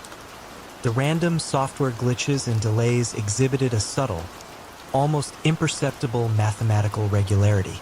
They weren't truly random. They followed a complex but discernible pattern, often coinciding with specific financial transactions involving city contracts. He noticed that the timing of these glitches was too perfect, always maximizing disruption while ensuring the repair contracts went to a particular set of newly formed, obscure tech firms. This was the quiet signature of Emilio's digital manipulation. The crucial break came when Kenji, delving deeper, began analyzing the system's log files, the digital breadcrumbs of every command, every error message, every network interaction. He uncovered a sophisticated series of hidden backdoors and logic bombs embedded deep within the public transport system's core operating code. These weren't overt viruses, but subtle, cleverly disguised commands designed to trigger specific delays or phantom alerts at pre-programmed times. The final, undeniable piece of evidence was the IP addresses from which these hidden commands were occasionally updated or modified.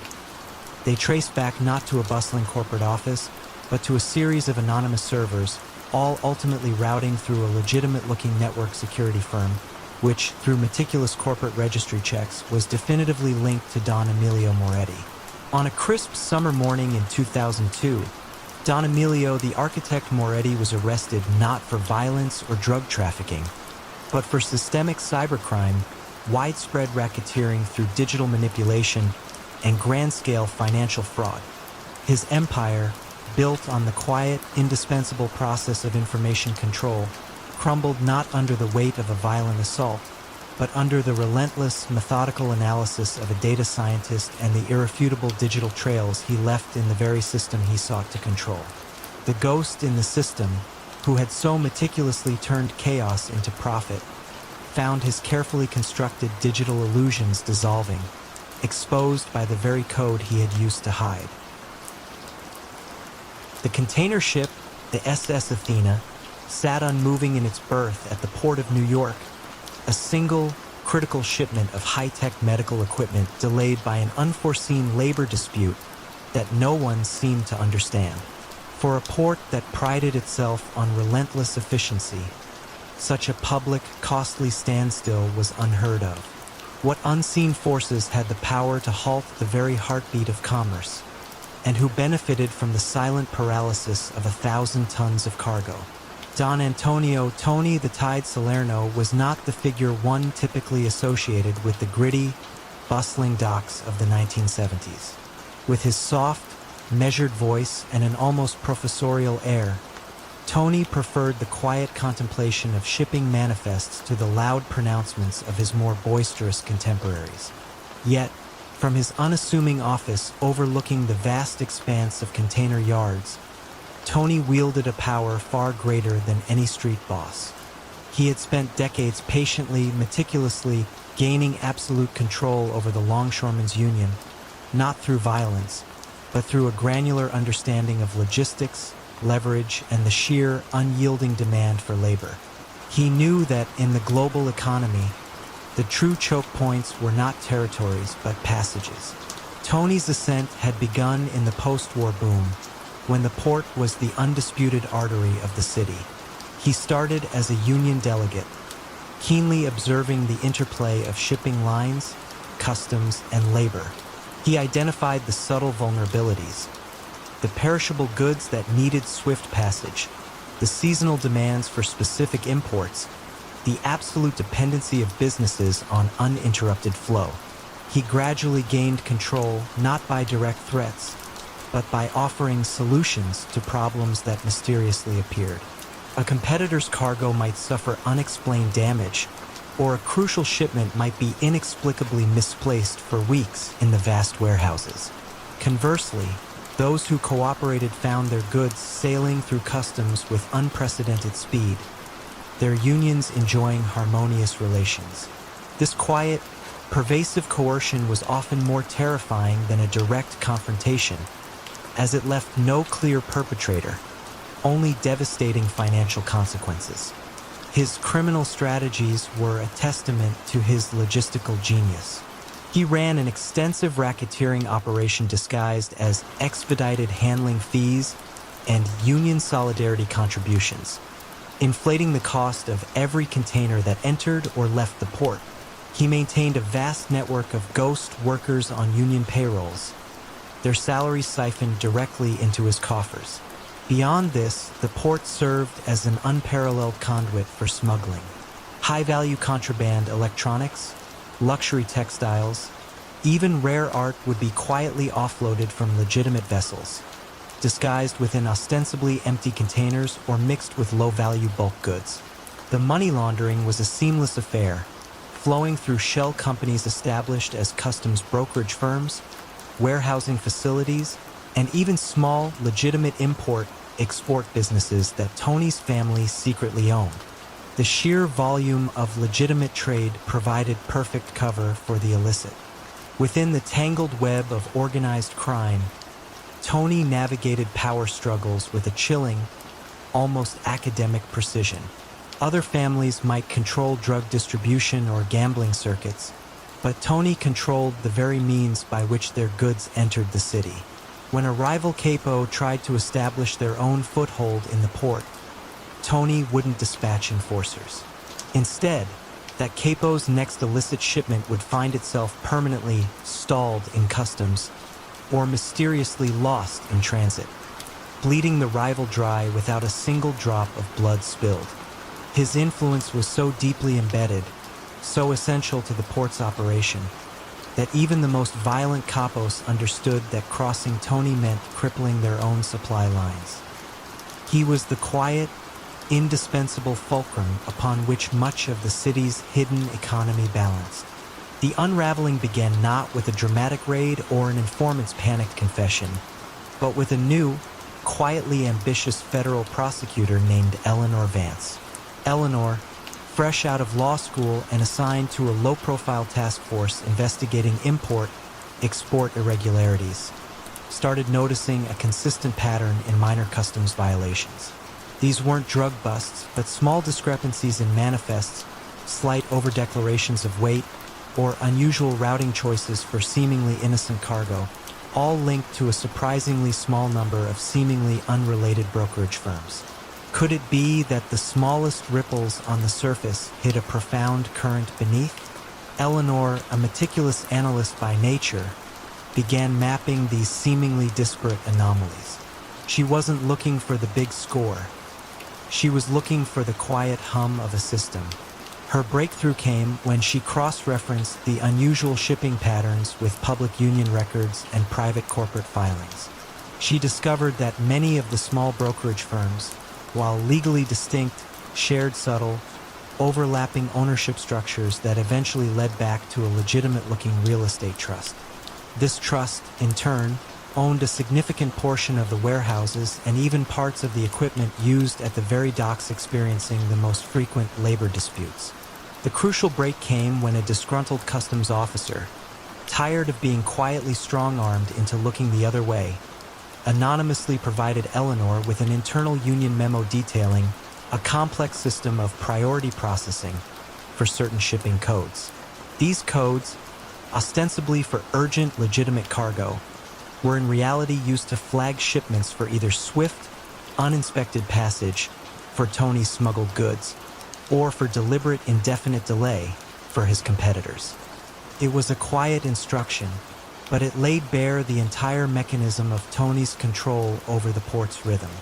On a blustery morning in 1985, Don Antonio "Tony the Tide" Salerno was arrested not for drug trafficking or murder, but for systemic racketeering, economic extortion, and large-scale smuggling, all tied to his manipulation of port logistics and union power. His empire, built on the quiet, indispensable flow of commerce, crumbled not under the weight of a violent assault, but under the relentless, methodical analysis of an ambitious prosecutor who understood that sometimes the most profound crimes leave their clearest traces not in blood, but in the subtle, unseen delays of everyday trade. A seemingly ordinary urban park bench, designed by the quiet architect Elias Thorne, had a strangely complex substructure, a detail no one would notice unless they were looking for something else entirely. What unseen passages and silent networks did Elias Thorne truly weave into the very fabric of the city? And how long could such hidden blueprints remain undiscovered? In the bustling urban sprawl of 1970s New York, Elias Thorne was an architect of quiet renown. His public structures, schools, libraries, municipal buildings, were praised for their elegant simplicity and functional design. Elias himself was a man of meticulous habits, preferring the precise lines of a blueprint to the unpredictable chaos of human interaction. He spoke softly, dressed modestly, and seemed entirely consumed by the geometry of space.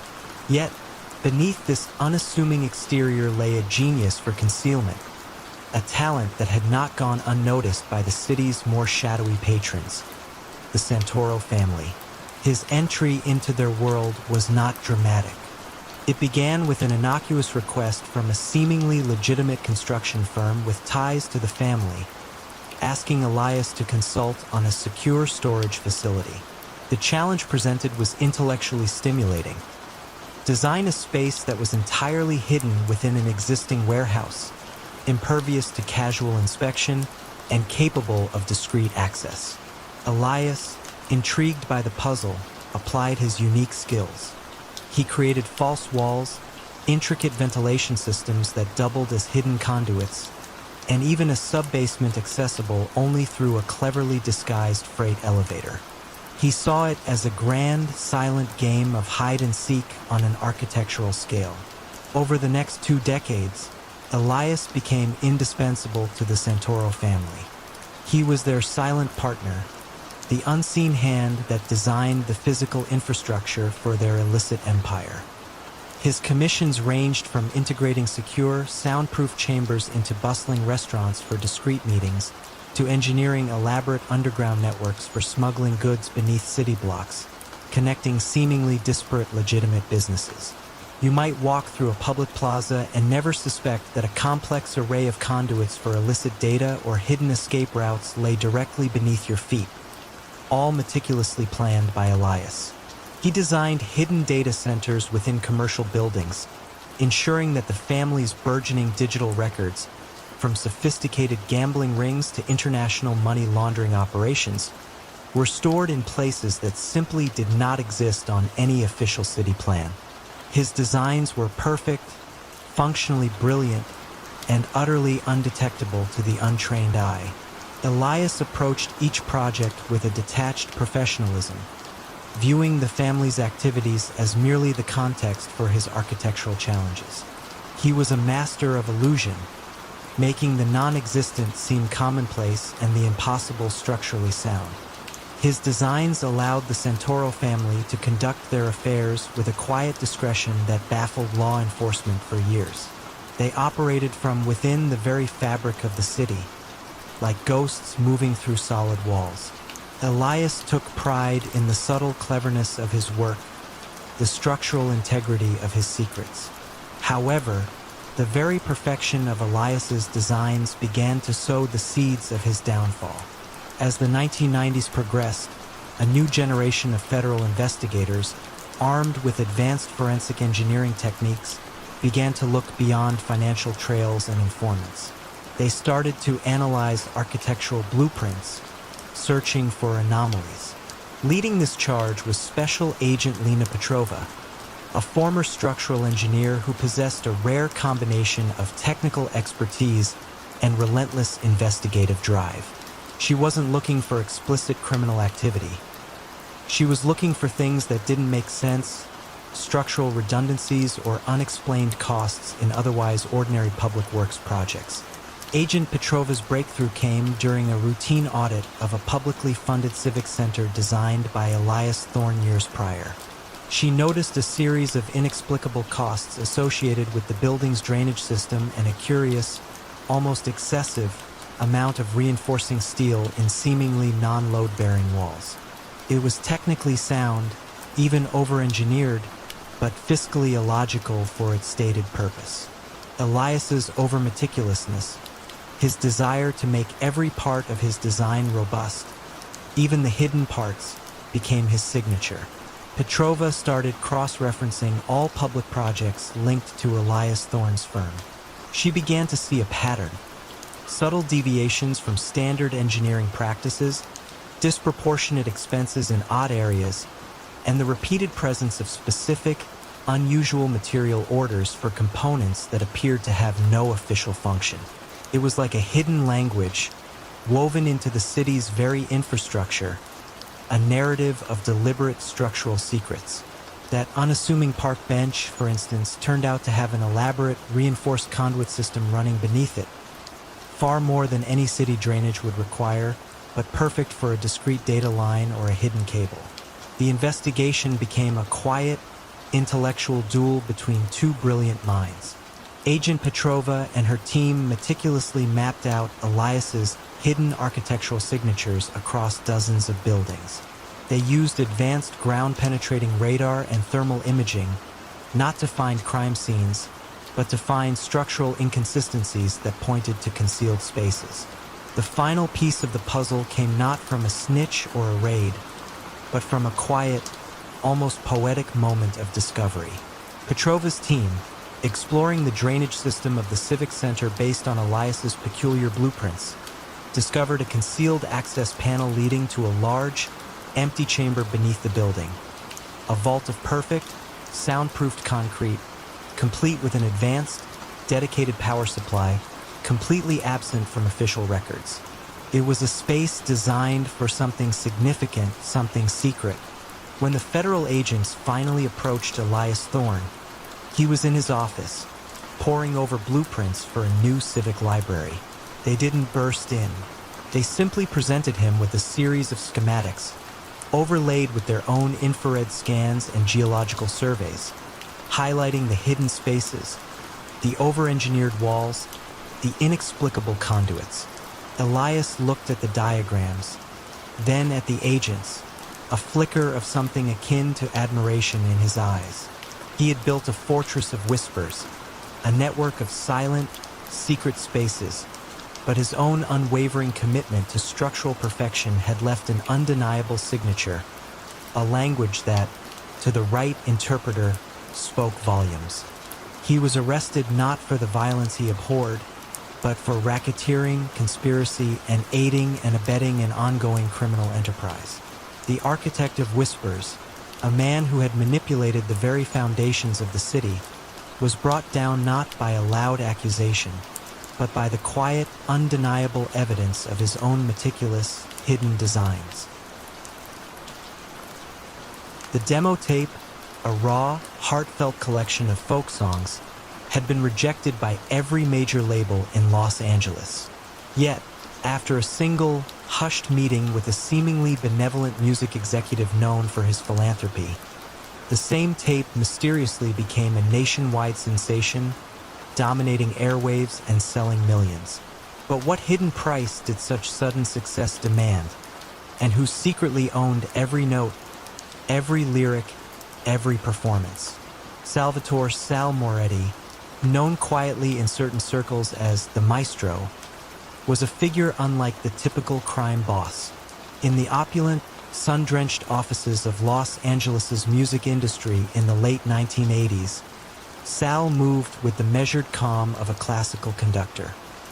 He wore impeccably tailored suits, his silver hair always neatly combed, and his gaze, though gentle, missed nothing. He wasn't a musician, but he loved the idea of music, the power it held over hearts and minds. His true genius, however, lay in understanding its economic rhythm. While others fought over gambling dens and drug routes, Sal quietly orchestrated a different kind of empire, one built on songs and the fortunes they generated. He saw that the greatest control wasn't exerted through violence, but through the invisible hands that guided fame. Sal's ascent had been a slow, insidious creep. He began by acquiring small, struggling talent agencies and boutique record labels, always under the guise of saving them. He then leveraged these footholds to gain influence over key concert venues and eventually the very radio stations that dictated a song's fate. His methods were never overt. He wouldn't send muscle.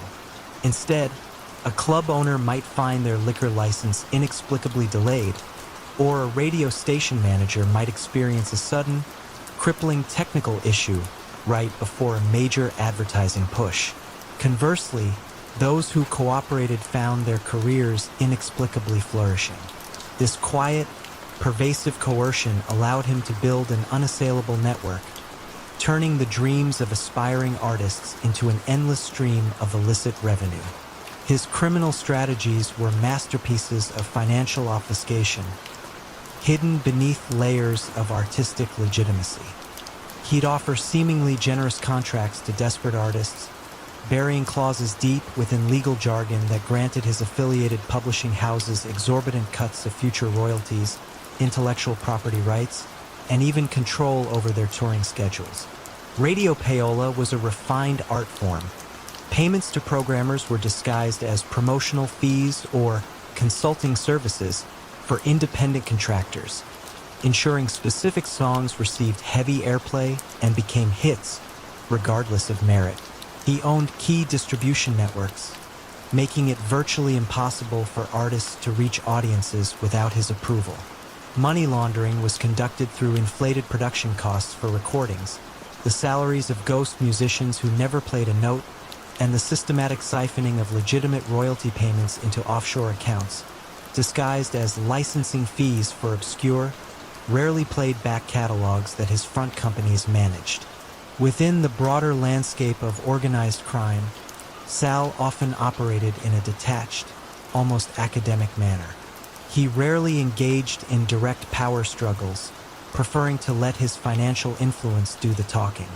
When a rival family attempted to muscle into the lucrative concert promotion business, Sal wouldn't resort to violence. Instead, he would simply arrange for key venues to become unavailable for their artists, or quietly ensure that radio stations refused to play their songs, effectively crippling their ability to generate revenue. His strength lay in making rivals economically irrelevant, proving that sometimes the most devastating blows were silent.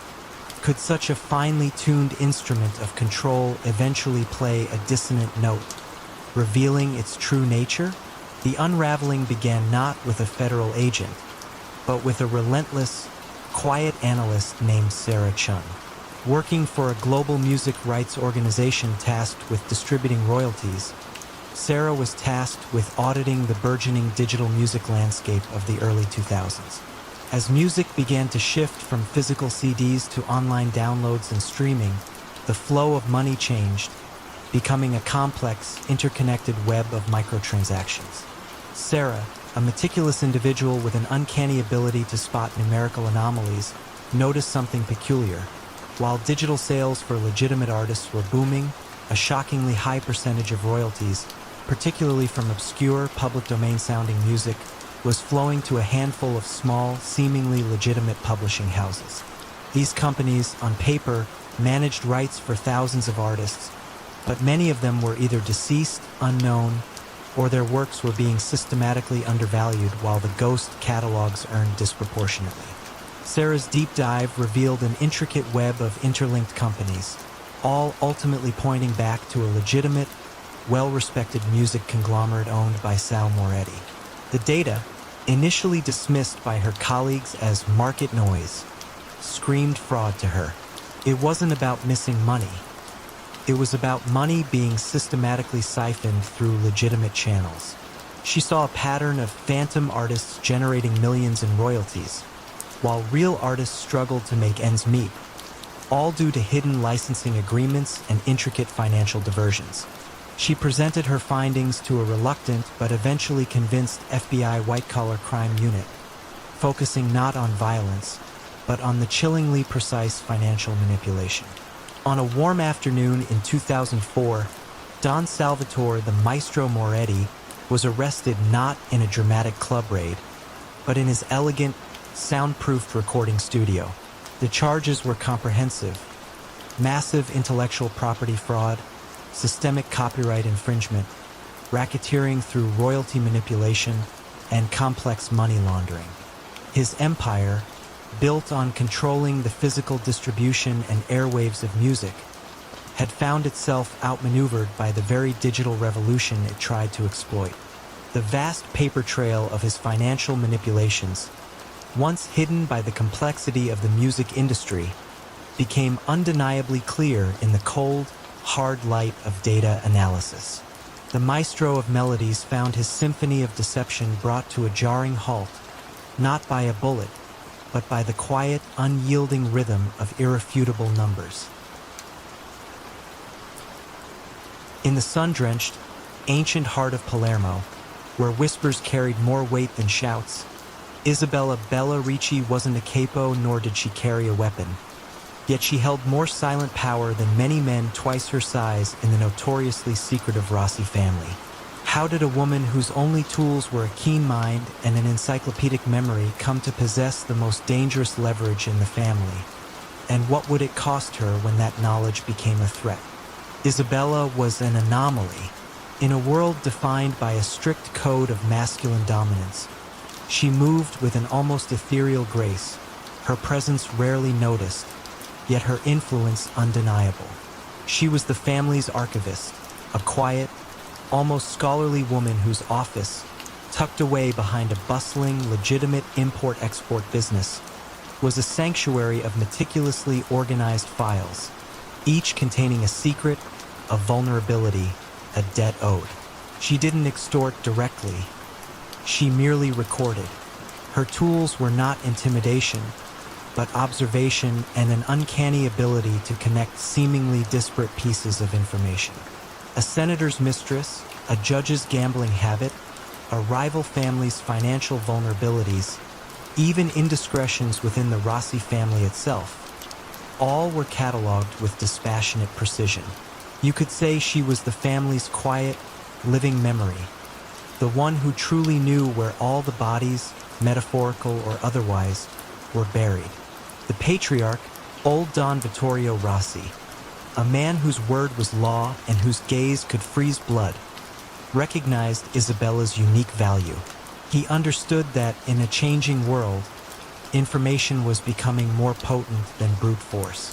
While his men handled the traditional rackets, Isabella provided the strategic intelligence that allowed the family to navigate treacherous political landscapes, avoid unforeseen pitfalls, and subtly expand their influence.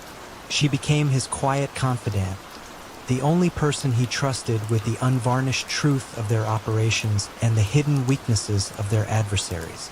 She would sit, often for hours, listening to his monologues, interjecting only with precise, insightful questions that would guide his thinking, refining his strategies before they were even fully formed.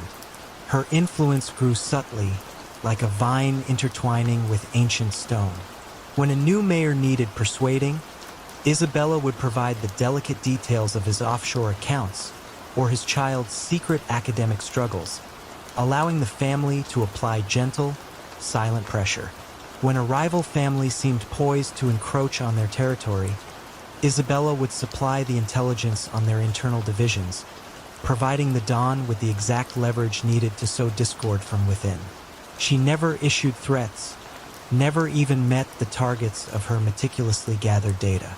Her power was in the unseen, the information that allowed others to act with surgical precision. She became so indispensable that even the most ambitious young capos deferred to her, recognizing that Isabella's quiet whispers to the Don carried more weight than their loudest demands.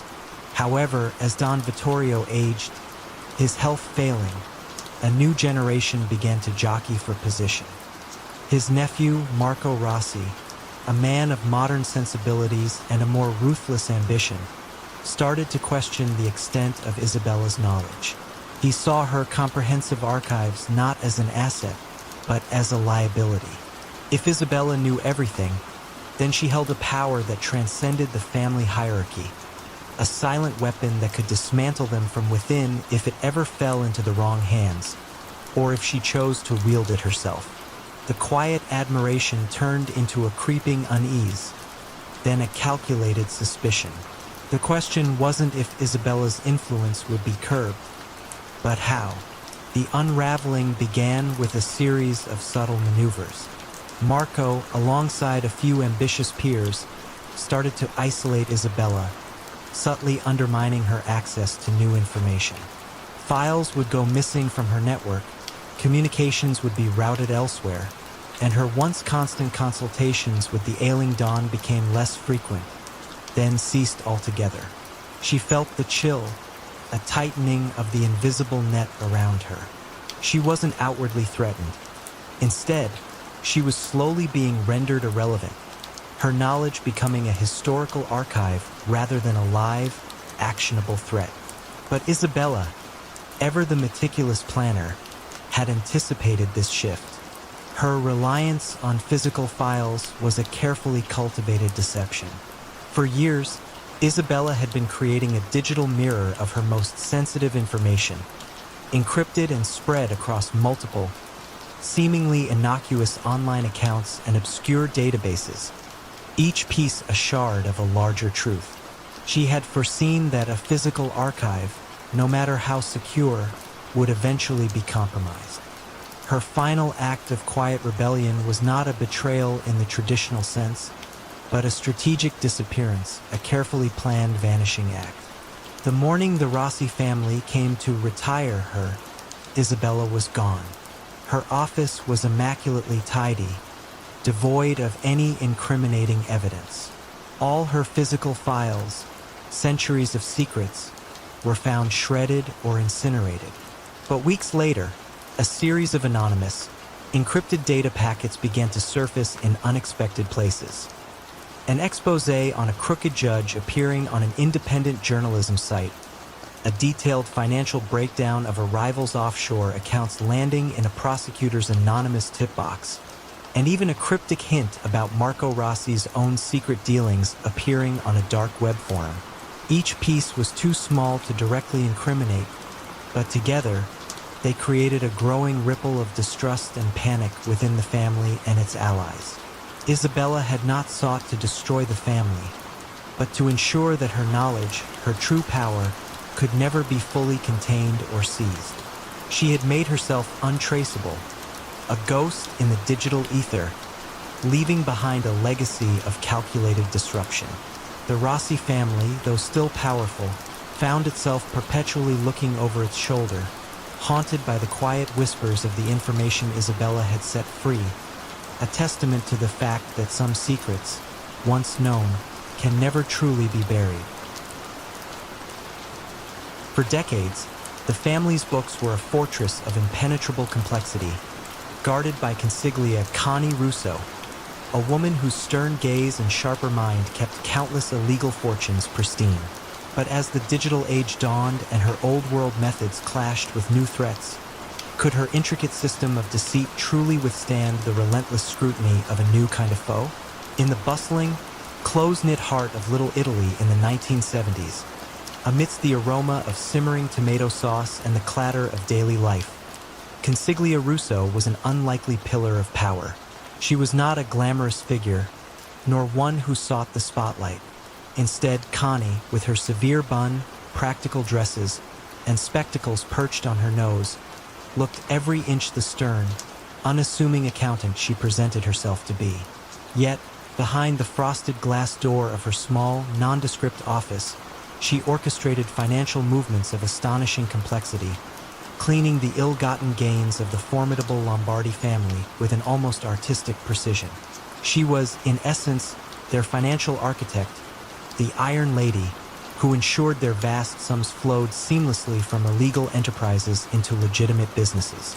Connie's journey into this shadowy world began not through ambition, but through a deeply ingrained sense of family loyalty.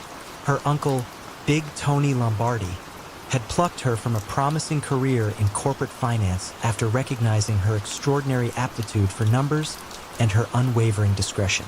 She had a mind that could see patterns where others saw chaos, and an almost intuitive understanding of how money could be obscured, disguised, and ultimately made legitimate.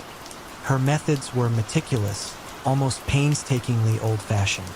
Ledgers were kept in neat, coded columns. Receipts, often for phantom services or non-existent goods, were meticulously filed. Cash from gambling dens, protection rackets, and illicit liquor sales was laundered through a dizzying array of small, seemingly independent businesses. A bakery, a fish market, a dry cleaner, all owned directly or indirectly by the family. Connie's genius lay in the sheer volume and intricate layering of her schemes. You could spend months auditing the books of a single Lombardi-owned pizzeria, and while you might find minor discrepancies, you'd never uncover the deeper, systemic flow of funds. Each business fed into another, sometimes across state lines, through shell corporations that dissolved as quickly as they were formed. She created an illusion of legitimate, bustling commerce, a financial tapestry so dense and complex that it seemed impossible to unpick. She was a master of the straw man owner, using distant relatives or unsuspecting fronts to obscure the true beneficiaries. It was a painstaking, relentless endeavor, requiring a mind that reveled in detail and an almost fanatical dedication to secrecy. However, as the 1990s approached, the world began to change. The age of digital finance was dawning, and with it, new methods of tracking money began to emerge. Bank transfers became electronic, records were digitized, and the slow, deliberate pace of paper trails gave way to instant, traceable transactions. Connie, fiercely proud of her analog fortress, resisted these changes. She viewed computers with suspicion, seeing them as unstable, easily compromised. "A paper trail can be burned," she'd often say, her voice gravelly with conviction.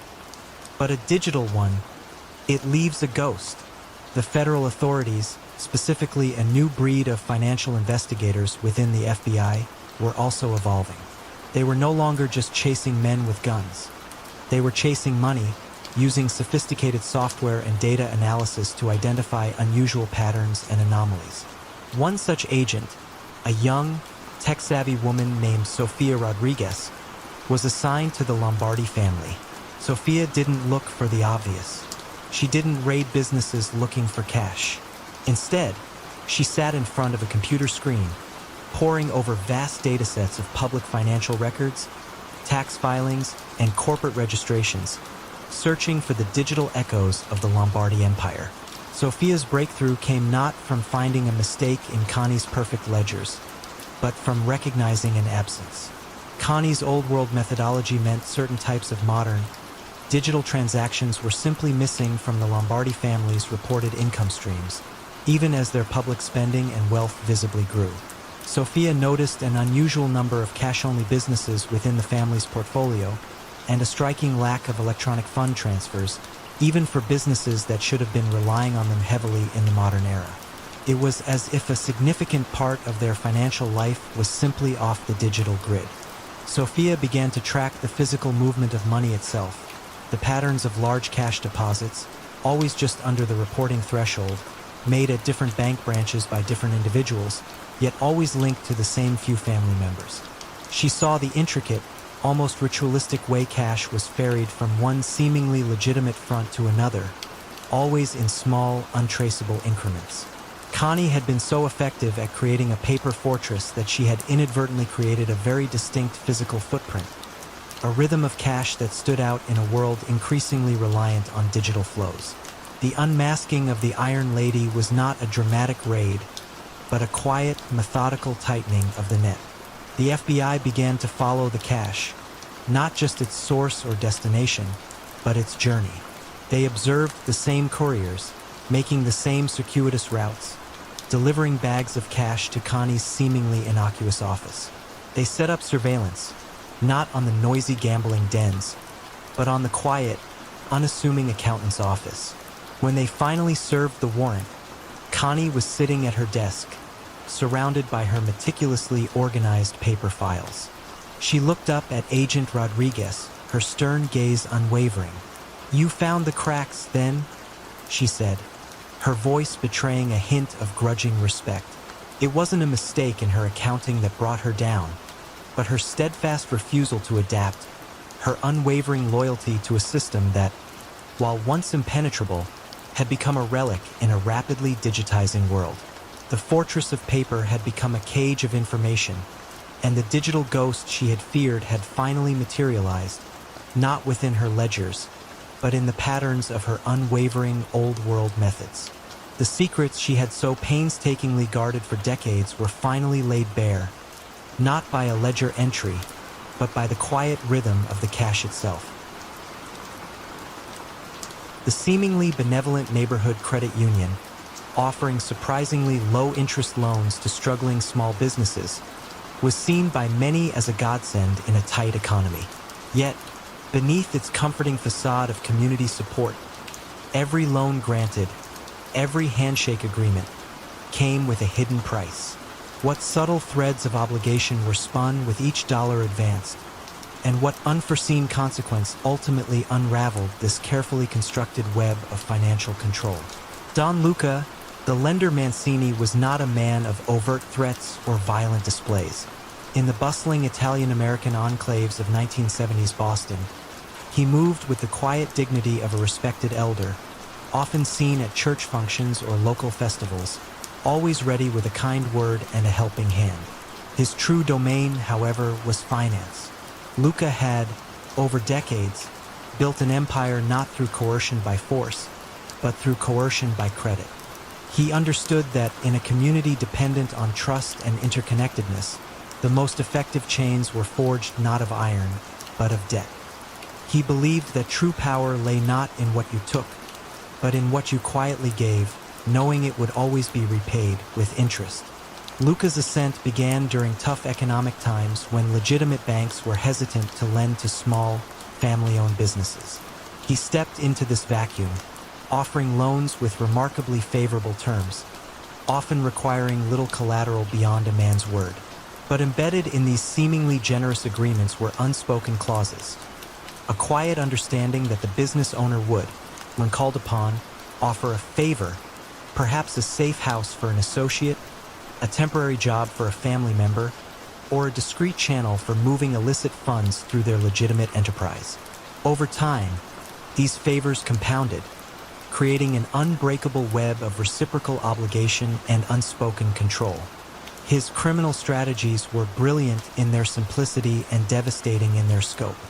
The credit union, a legitimate front, served as the primary engine. Funds from illicit gambling operations and petty racketeering were laundered through the credit union as legitimate deposits, then lent out to deserving or strategically chosen members of the community. The repayments, now clean, generated further legitimate income. Beyond this, the loans themselves became instruments of leverage. A restaurant owner who received a loan to expand might suddenly find themselves obligated to buy all their produce from a particular supplier, a company secretly owned by Luca. A trucking company might find itself volunteering its vehicles for late-night, untraceable deliveries. The interest on these loans was often paid not just in cash, but in loyalty, silence, and indispensable cooperation. Within the intricate hierarchy of organized crime, Luca navigated power struggles with a quiet, unassailable authority. He rarely engaged in direct confrontations.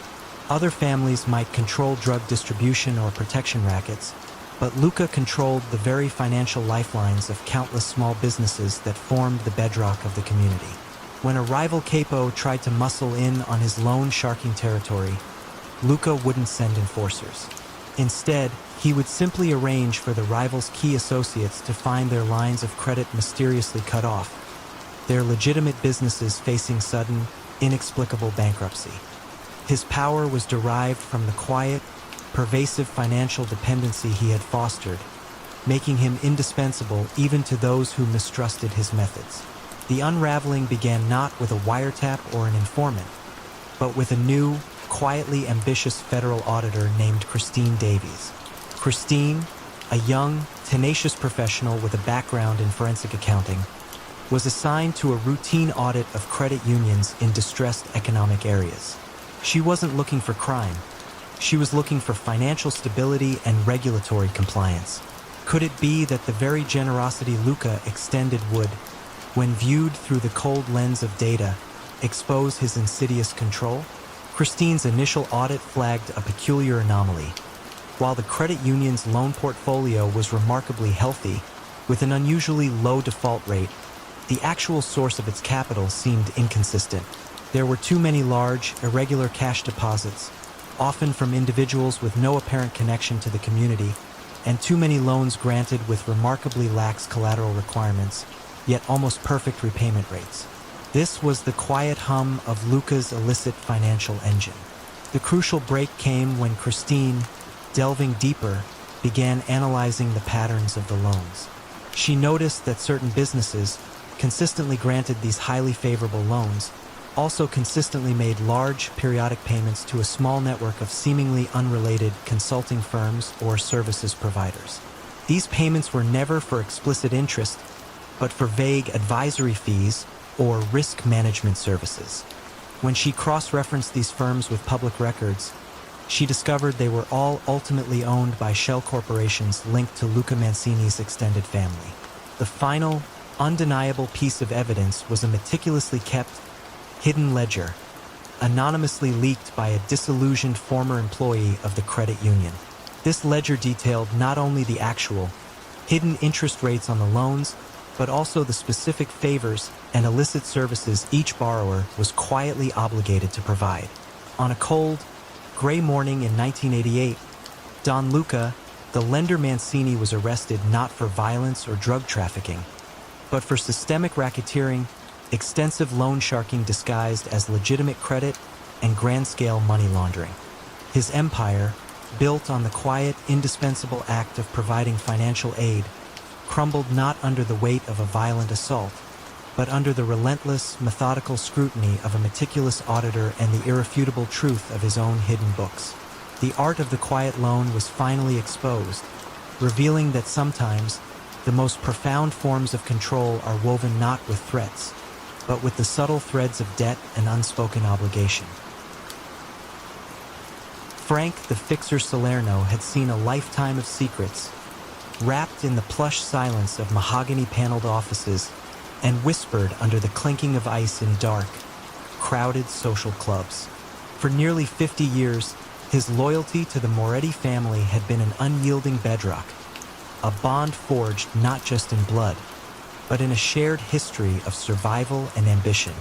He was the quiet strategist, the man who made problems disappear without a trace. His reputation built on discretion and a chillingly effective ability to anticipate every angle.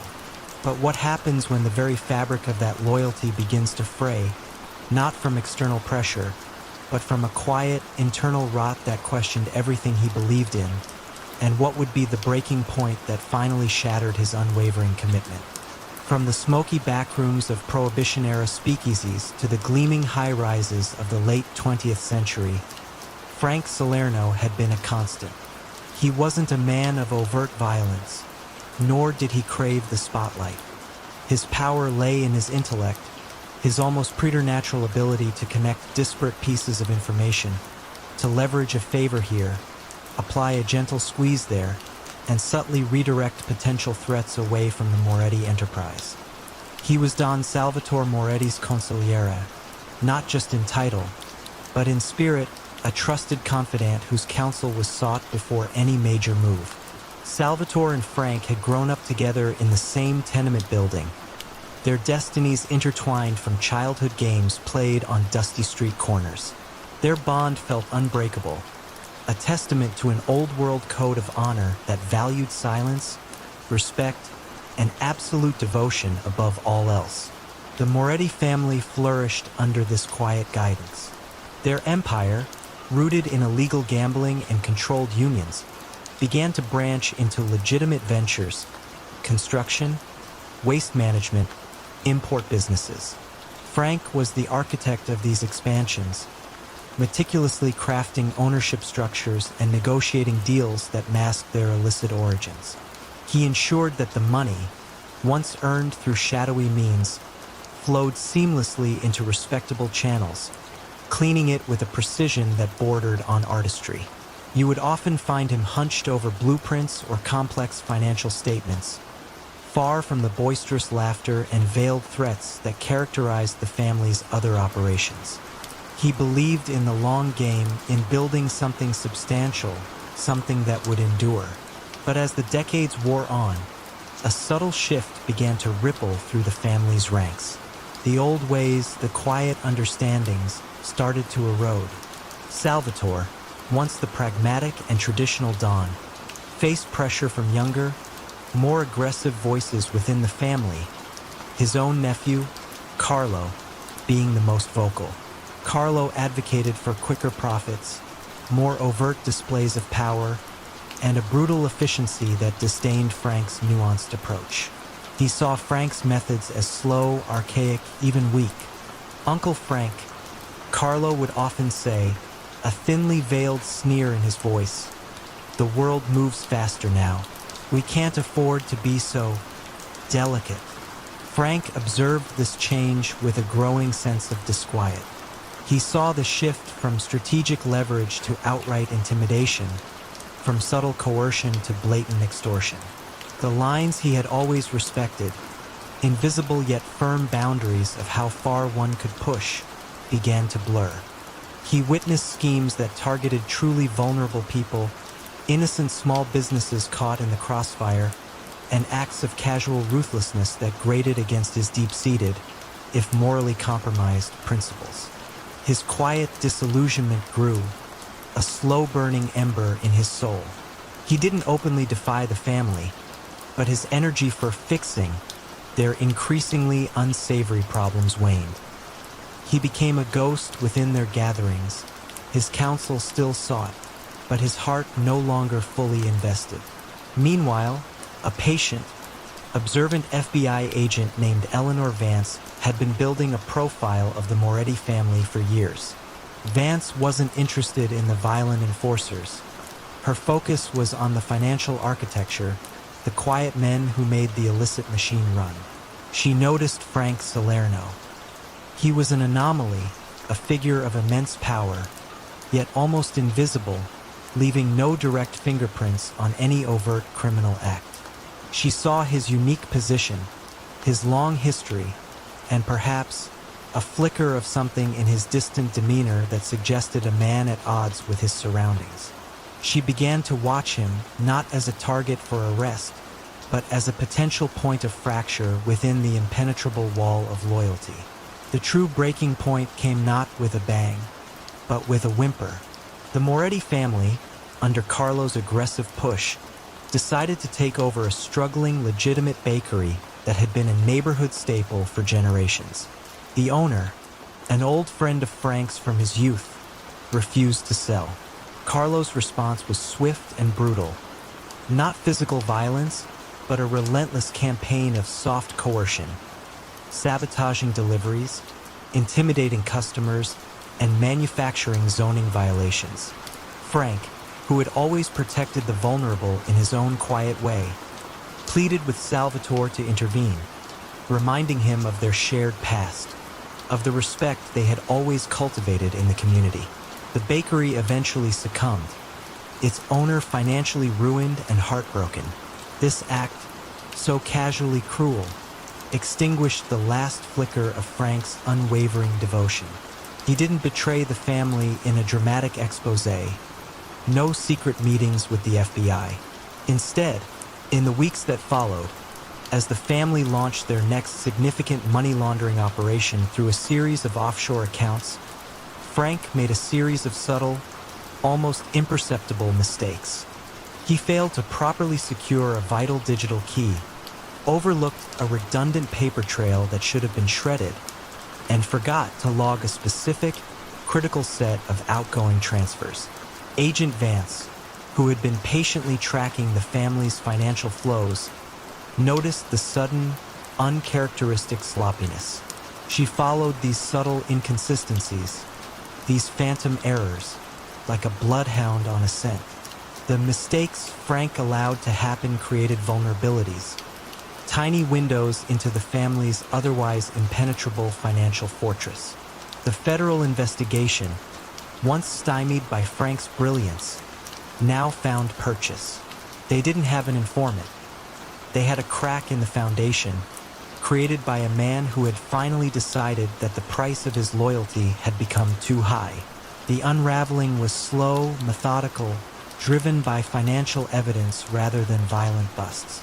Key figures were arrested, not for street crimes, but for intricate financial fraud, their operations dismantled piece by piece.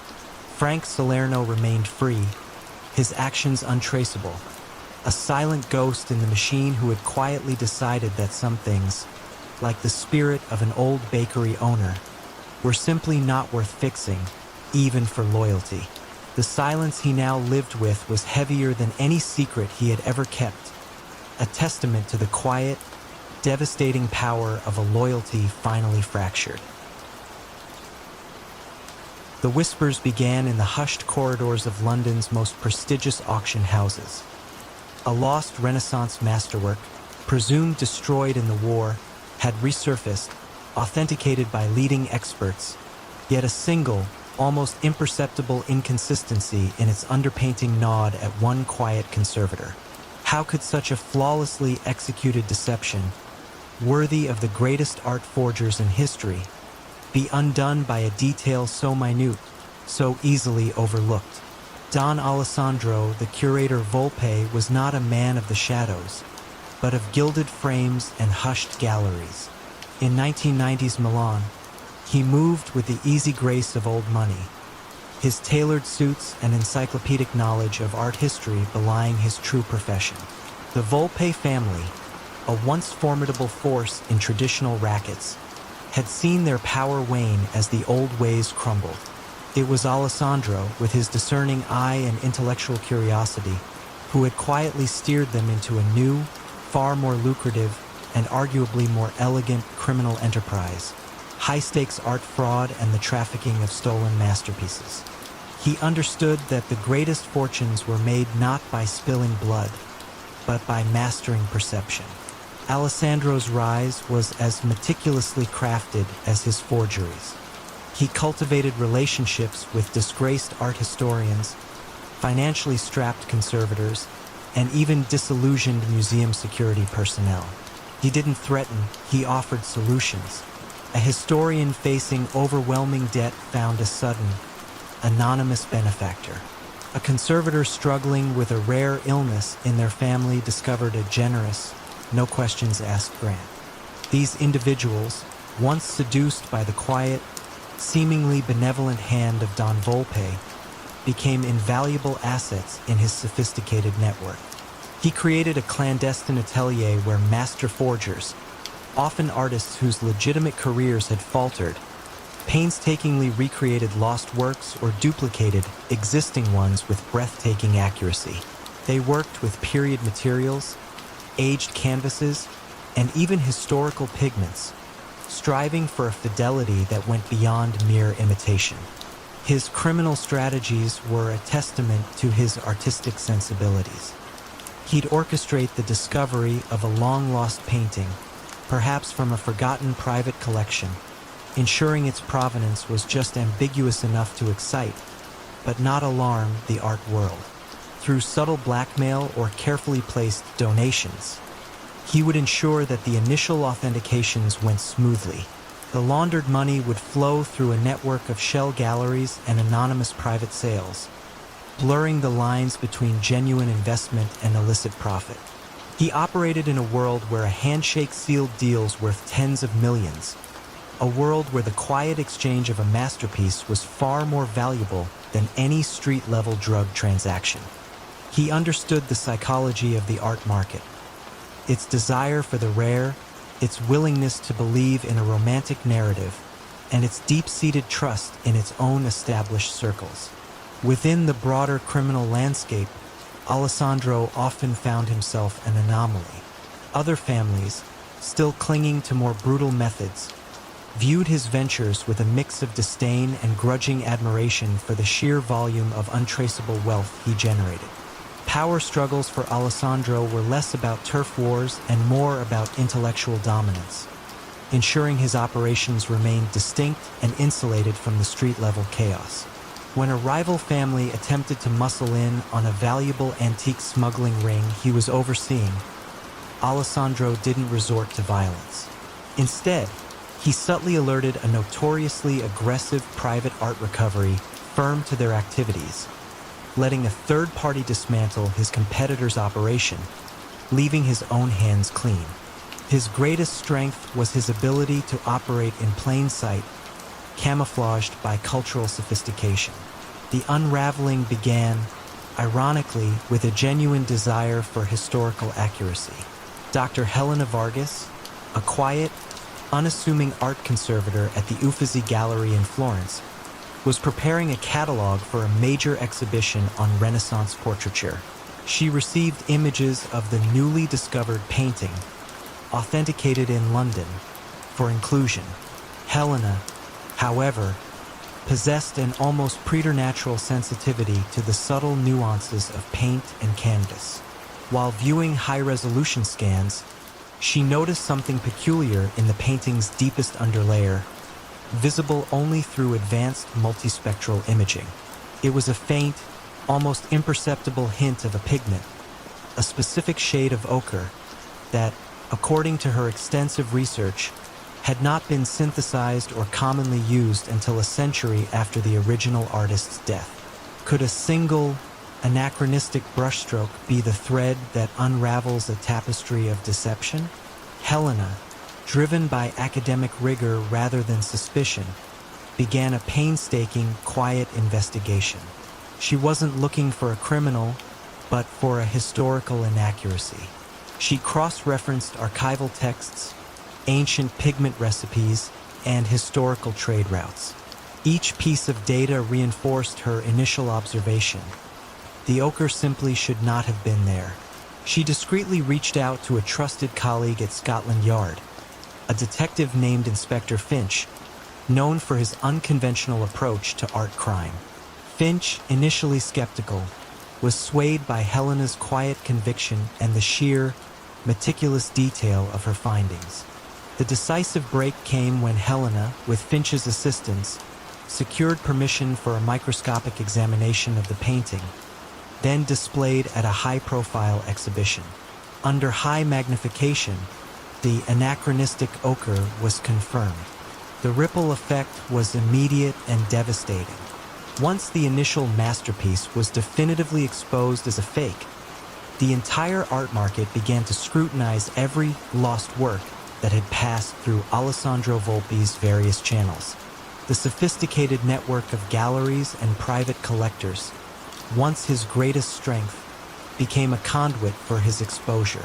On a serene evening in 2002, Don Alessandro Volpe was arrested not for violence or drug trafficking, but for systematic art fraud, money laundering, and grand larceny, charges that shook the art world to its core. His empire, built on the delicate artistry of deception, crumbled not under the weight of a violent raid, but under the quiet, relentless scrutiny of an art historian and a pigment that spoke volumes across centuries. The curator of counterfeits found his carefully constructed illusions dissolving, exposed by the very details he had once believed made them perfect. The Union Hall, typically a place of boisterous camaraderie and preordained consensus, buzzed with an unfamiliar undercurrent of tension. A routine vote on a new pension fund allocation, usually a unanimous formality, was met with an unprecedented number of abstentions, a rare crack in decades of seamless control. What hidden network of fear and leverage allowed one man to command loyalty from thousands, and what subtle shift in the winds of power finally made it falter? Frankie, the foreman Santini, was not a man built for the spotlight, yet his shadow stretched across every major construction site in the city. From the grimy docks of the waterfront to the gleaming steel skeletons of downtown skyscrapers, nothing was built without Frankie's tacit approval. Since the early 1950s, he had presided over the city's largest construction union, a seemingly benevolent figure who had consistently secured high wages and robust benefits for his members. To the public, he was a labor champion. To those who truly understood the city's underbelly, he was the silent, indispensable cog in the machinery of organized crime. He rarely raised his voice, yet his commands resonated with an unsettling finality. Frankie's ascent was a testament to his unique understanding of human frailty. He didn't rely on intimidation or overt violence. Instead, he built what was known as the Whisper Network, an intricate, pervasive system of information gathering. Every union steward, every site manager, every disgruntled worker eventually found themselves drawn into Frankie's orbit, willingly or unwillingly becoming his eyes and ears. He amassed meticulous dossiers on thousands of union members, their hidden debts, their family squabbles, their minor legal infractions, their secret gambling habits, their unspoken ambitions. He understood that true power lay not in threats, but in vulnerabilities. This information allowed him to ensure union contracts went to mob-affiliated companies, to skim millions off projects through inflated invoices for phantom materials, and to facilitate the quiet movement of stolen goods or illicit materials through supposedly secure construction sites. His coercion was soft, almost imperceptible. The subtle denial of a promotion, the sudden reassignment to an undesirable job, the quiet blacklisting that left a man without work, all without a single word of explanation. His strategies for criminal enterprise were masterpieces of quiet integration. He would negotiate union rates for a new high-rise project, subtly inflating labor costs which were then funneled back to him through dummy corporations set up as consulting firms. Any company that refused to use the union's recommended suppliers would find their work sites plagued by unexplained delays, sudden equipment breakdowns, or inexplicable walkouts. Frankie's most effective tactic was his ability to make problems simply disappear or appear. A troublesome building inspector might suddenly find his past indiscretions exposed, or a rival construction firm might face a crippling series of unforeseen environmental regulations. Within the larger criminal landscape, Frankie navigated the treacherous waters of power struggles with a quiet finesse. He made himself indispensable to various crime families by guaranteeing labor peace and reliable conduits for their schemes, from moving contraband disguised as construction materials to providing ghost jobs for their associates.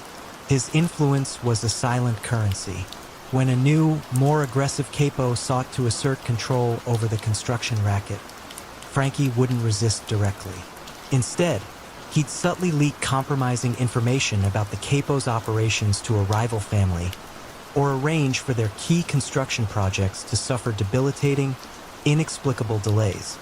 His greatest strength was his ability to inflict pain without leaving fingerprints. The unraveling began, not with a bang, but with a whisper that grew steadily louder. A persistent federal investigator, Agent Davies, had spent years trying to crack the code of corruption in the city's construction industry. He had informants, but they always hit a wall when it came to Frankie Santini. Everyone feared him too much to speak directly. Davies had focused on financial fraud, but the numbers were always too clean. Could the key to breaking this iron grip lie not in the money, but in the silences? The first significant crack emerged from an unexpected source. A series of anonymous tips regarding a forgotten storage unit used by the union. The tips weren't about money or drugs, but about files, mountains of old personnel files, disciplinary records, and union membership applications. It seemed mundane, almost irrelevant. But Davies, a patient man with an instinct for anomalies, followed the trail. He found not just formal records, but also meticulously organized, handwritten notes and transcripts of conversations, some seemingly innocent, others chillingly incriminating. These were the raw materials of Frankie's Whisper Network.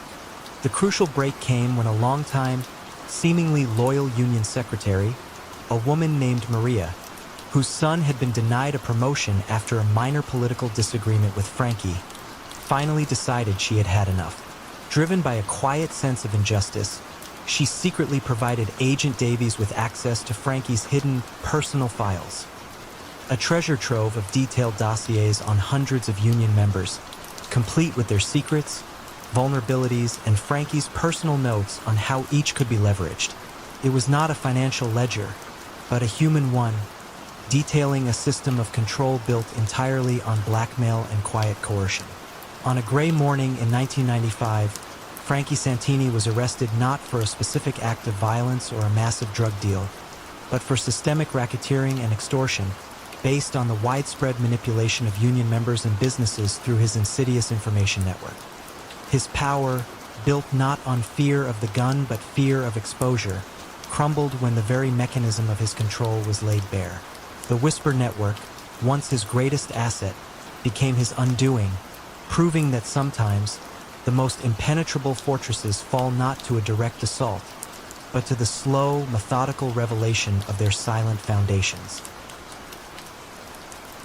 Marco the Quill Santoro was the whisper in the ear of the most powerful man in the city, the unseen hand guiding the family's legal and strategic affairs for decades.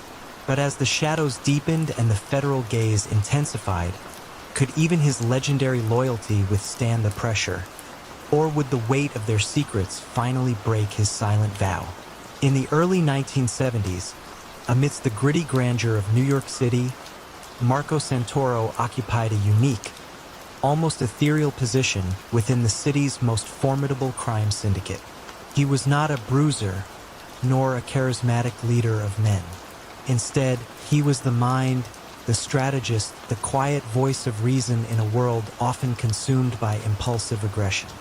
His office, a meticulously organized space in a discreet downtown building, was less a place of illicit dealings and more akin to a barrister's chamber, filled with leather-bound books, intricate legal texts, and the faint scent of pipe tobacco.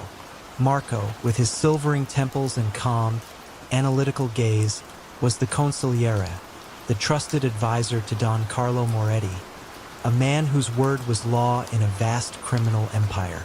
Marco's role was complex, delicate. He mediated disputes between hot-headed capos, drafted contracts that, on paper, appeared entirely legitimate, and found obscure loopholes in statutes that baffled seasoned prosecutors. His greatest triumph, whispered among the family's inner circle, was his masterful orchestration of a vast urban renewal project that, while seemingly benefiting the city, siphoned millions through shell companies controlled by the family, laundered through construction firms and material suppliers. You might have seen the gleaming new apartment towers rise, never suspecting the hidden currents of illicit wealth that built them. Marco ensured the paper trail was pristine, the legal maneuverings airtight. It was an intellectual exercise, a grand design, and Marco approached it with the detached precision of a master architect. The bond between Marco and Don Carlo was one forged not just in shared enterprise, but in decades of mutual respect. Don Carlo valued Marco's intellect, his calm under pressure, and his unwavering discretion.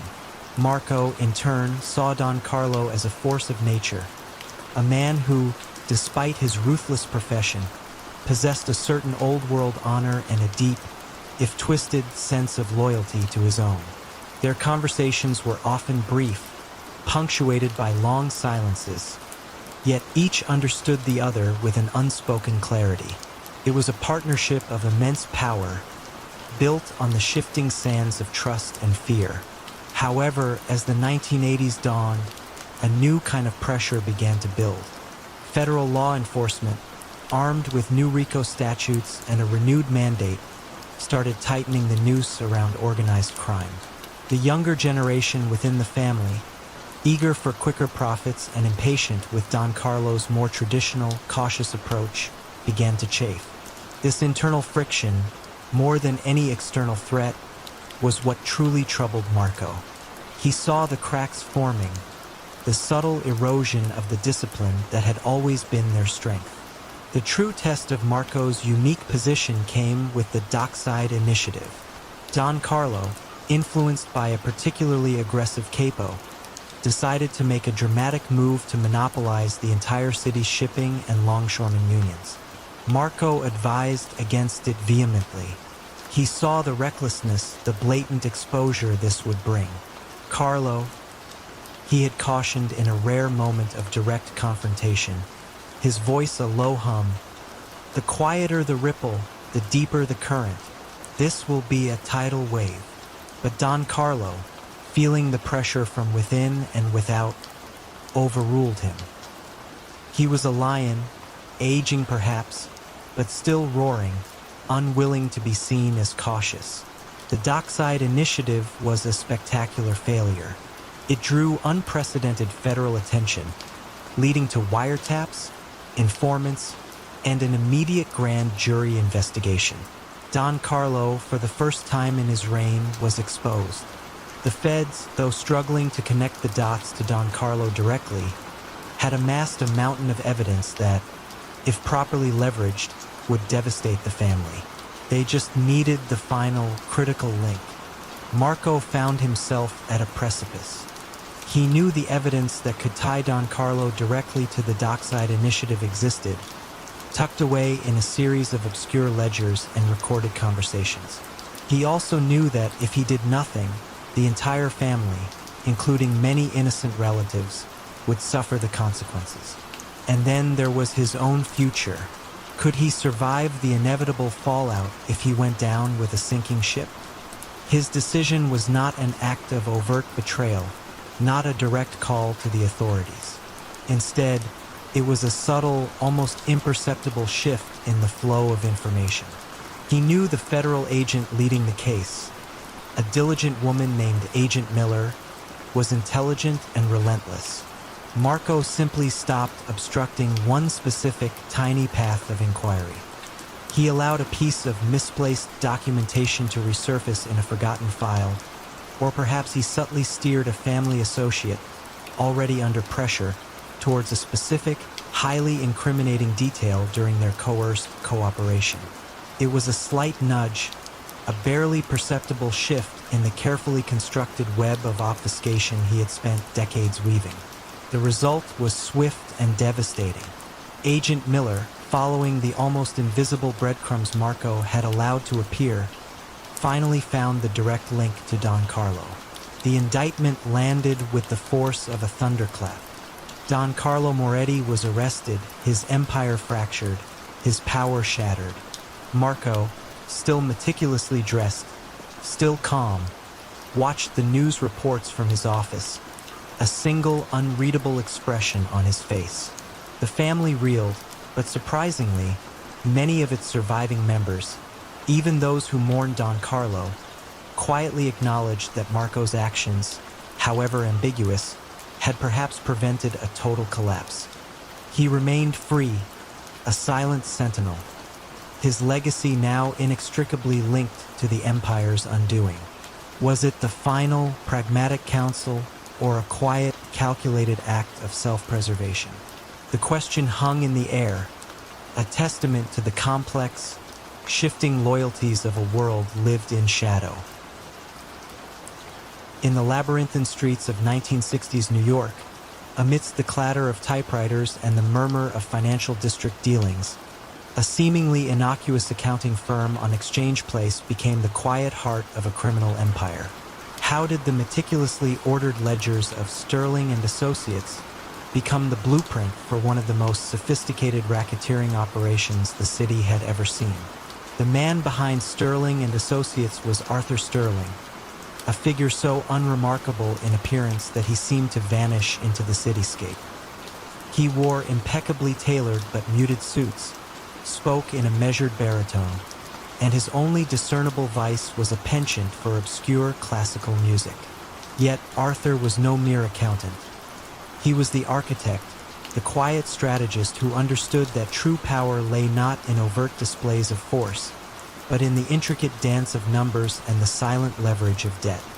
He saw the traditional, violent methods of the established families as archaic, inefficient, and, most critically, too loud.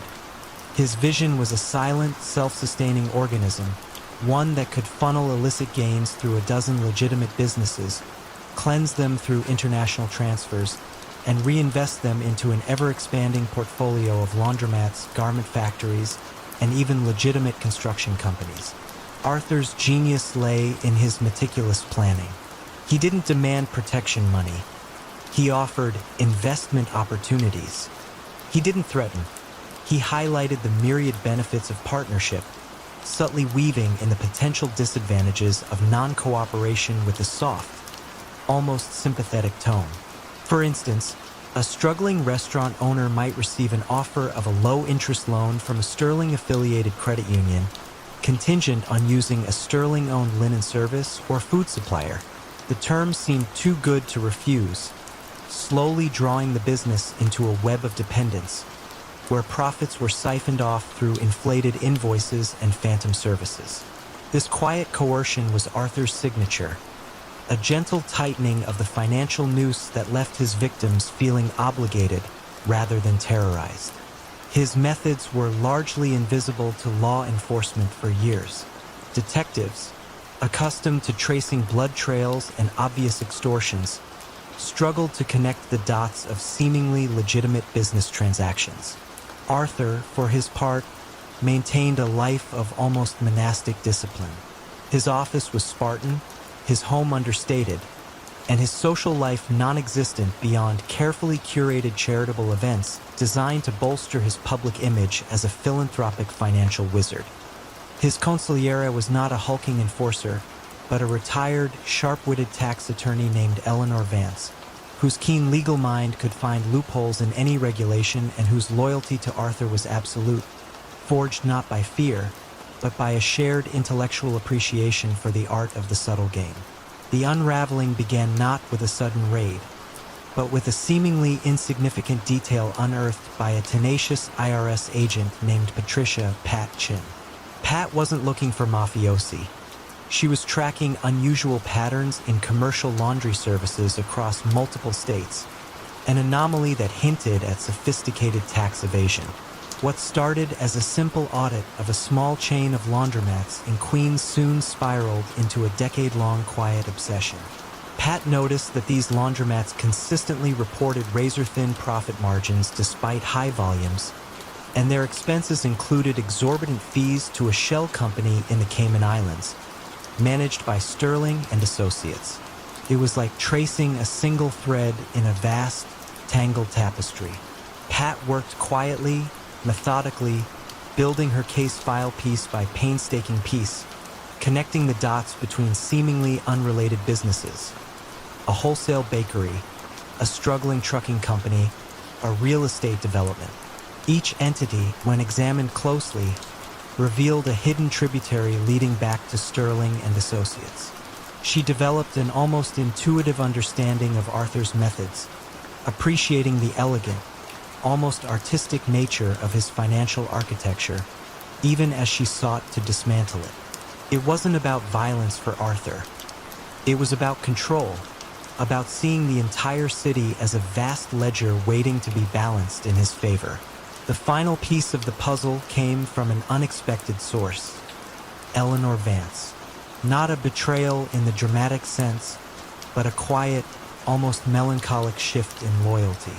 Eleanor, facing a severe, undisclosed illness, began to feel the immense weight of their elaborate construct. In her final days, she left behind an encrypted ledger, a digital key hidden within a seemingly innocuous piece of classical sheet music. It wasn't a confession, but a challenge, a final intellectual game.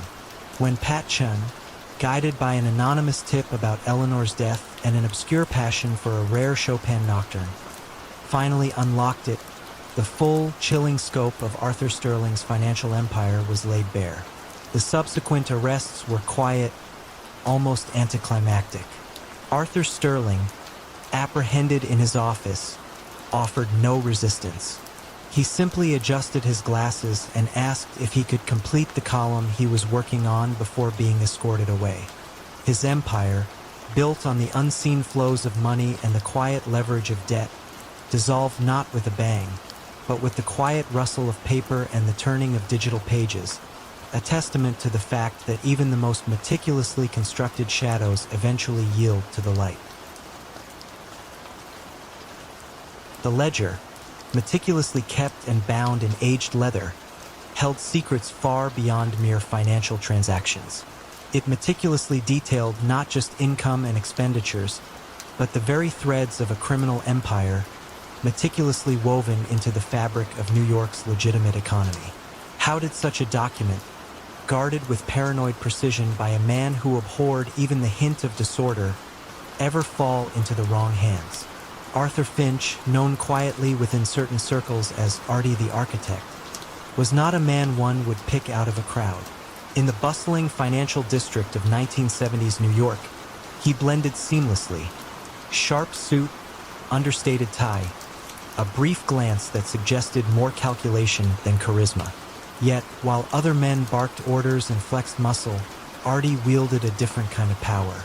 He was the consigliere of coin, the quiet cartographer of the illicit cash flows for the Calabrese family, a network that had, under his guidance, burrowed deep into construction, waste management, and even the city's burgeoning entertainment industry. Artie's journey into the shadows had begun not with a choice, but with a need. A brilliant, if socially awkward, accounting student from Queens, he'd found his family in an impossible bind. A debt, not of their making, threatened to consume them. When a local businessman offered a solution that required Artie's unique knack for numbers, the line between right and wrong blurred. He started small, optimizing cash flows for a few seemingly legitimate businesses. Soon, his talent for making black money appear pristine, like fresh snowfall on a city street, became legendary. He didn't just launder money. He laundered trust, creating intricate webs of shell corporations and offshore accounts that confounded even the most tenacious auditors. You see, it wasn't just about moving money. It was about erasing its history. His strategies were elegant, almost academic. He would instruct his associates to funnel profits from illegal gambling operations through a network of laundromats, then into the accounts of a seemingly struggling construction company. This company would then bid on city contracts, often securing them through a subtle blend of inflated pricing and the quiet, persuasive encouragement of union officials. The profits from these legitimate contracts, now indistinguishable from their illicit origins, would then be invested into real estate, creating tangible assets that expanded the Calabrese family's empire, piece by quiet piece. Artie rarely left his downtown office, his world circumscribed by ledgers and encrypted calls. Yet his influence stretched across boroughs, shaping skylines and municipal decisions. Power struggles within the family were inevitable, a constant hum beneath the surface of their quiet dominance. Artie, however, navigated these treacherous waters not with threats, but with the meticulous distribution of spoils. He ensured that each capo, each influential soldier, saw their share increase, their loyalty cemented not by fear, but by prosperity. When disputes arose over territories or ventures, it was often Artie who mediated, presenting cold, hard figures that demonstrated the most profitable path forward, a dispassionate logic that even the most hot-headed enforcer understood. His greatest strength was his perceived neutrality, his dedication to the family's collective financial health above all else. He was the brain, the central nervous system of a vast, illicit organism. The unraveling began subtly, as most profound shifts do. It wasn't a raid or an informant's panicked confession. It was a single, peculiar detail. A small, independent dry cleaning business in Bensonhurst that consistently reported profits wildly disproportionate to its humble location and customer base. For years, federal agent Malcolm Vance had been tracking the whispers of a pervasive financial network, one that left no bloody fingerprints, only faint trails of numerical anomalies. He wasn't after the shooters, he was after the accountants. Vance, a quiet man himself with an almost obsessive eye for detail, saw something in that dry cleaner's books that didn't quite add up. He began pulling on that loose thread, methodically, patiently. He noticed patterns, seemingly unrelated businesses all using the same obscure offshore bank, the same anonymous shell companies appearing in the ownership structures of diverse ventures, from a popular restaurant chain to a medical supply company. He spent months, then years, assembling a mosaic of financial transactions. Each piece was innocuous on its own, but when laid together, they began to form a sprawling, complex image of an integrated criminal enterprise. Could it be that the very intricacy Artie so prided himself on was ultimately his undoing? Vance wasn't looking for a smoking gun. He was looking for the meticulously drawn blueprints of the smoke itself. The moment it truly unraveled for Artie wasn't dramatic. There was no desperate chase, no violent confrontation. It was a crisp autumn morning in 1982 when two impeccably dressed federal agents arrived at his office, not with warrants for his arrest, but with a subpoena for every financial record, every ledger, every scrap of paper related to his complex web of companies. They didn't need the ledger Artie had guarded so fiercely. They had already recreated its contents through years of painstaking data analysis. The quiet click of the cuffs was almost an afterthought, a formality. His empire, built on numbers and quiet persuasion, crumbled not under the weight of a violent assault, but under the relentless, methodical pressure of figures that, once illuminated, could no longer conceal their true origins. Artie, the quiet architect, found his carefully constructed edifice dissolving into dust, not with a bang, but with the chilling silence of irrefutable evidence. The City Council's unanimous vote to award the municipal waste disposal contract to Clean Sweep Environmental Services in 1975 seemed like a simple, civic decision. Yet, beneath the veneer of civic duty lay a labyrinth of unspoken agreements, quiet threats, and an almost unimaginable accumulation of illicit wealth. How did the mundane task of collecting a city's refuse become the foundation of a criminal empire, and what obscure environmental detail ultimately led to its very public collapse? Don Dante the Dustman Moretti was a man who understood the fundamental, often overlooked rhythms of urban life. He wasn't the kind of mobster who wore flashy suits or barked orders in smoke-filled backrooms. Dante was a quiet presence, impeccably dressed in charcoal gray, his gaze thoughtful, almost distant. From his unassuming office overlooking the vast, churning maw of the city's largest landfill, he presided over an empire built on trash. He had risen from humble beginnings, observing that while most crime families fought over gambling, drugs, or loans, no one ever considered the absolute necessity of waste removal. He saw that true power lay not in controlling what people wanted, but what they desperately needed to get rid of. Dante's ascent was a masterclass in patient, strategic infiltration. He began by quietly acquiring small, struggling sanitation companies, merging them under the Clean Sweep banner. His methods were simple but devastatingly effective. He ensured that his crews were always on time, always efficient, and always willing to go the extra mile for a price. For businesses that resisted his services or refused to pay his inflated rates, their dumpsters mysteriously remained overflowing, attracting pests and fines until compliance became the only option. For city officials, the threat wasn't violence, but a public health crisis. Imagine a major metropolis drowning in its own refuse, and suddenly, political careers become very, very short. This subtle coercion, unseen by the public eye, allowed him to secure lucrative city contracts with ease, turning the city's discarded detritus into a river of clean, unexamined cash. His criminal strategies were as elegant as they were pervasive. Every invoice for waste collection was slightly inflated, the difference siphoned into a network of offshore accounts disguised as maintenance or consulting fees. He owned not only the trucks but also the landfills, which meant he controlled not just what was collected, but where it went, and what else might be buried alongside the city's garbage. Smuggled goods would occasionally make their way into the city disguised as construction debris, quietly offloaded at his controlled transfer stations. Money laundering was a simple matter of overbilling the city for tonnage collected, or charging exorbitant fees for hazardous material disposal that never actually occurred. He became the quiet, indispensable backbone of the city's hidden economy.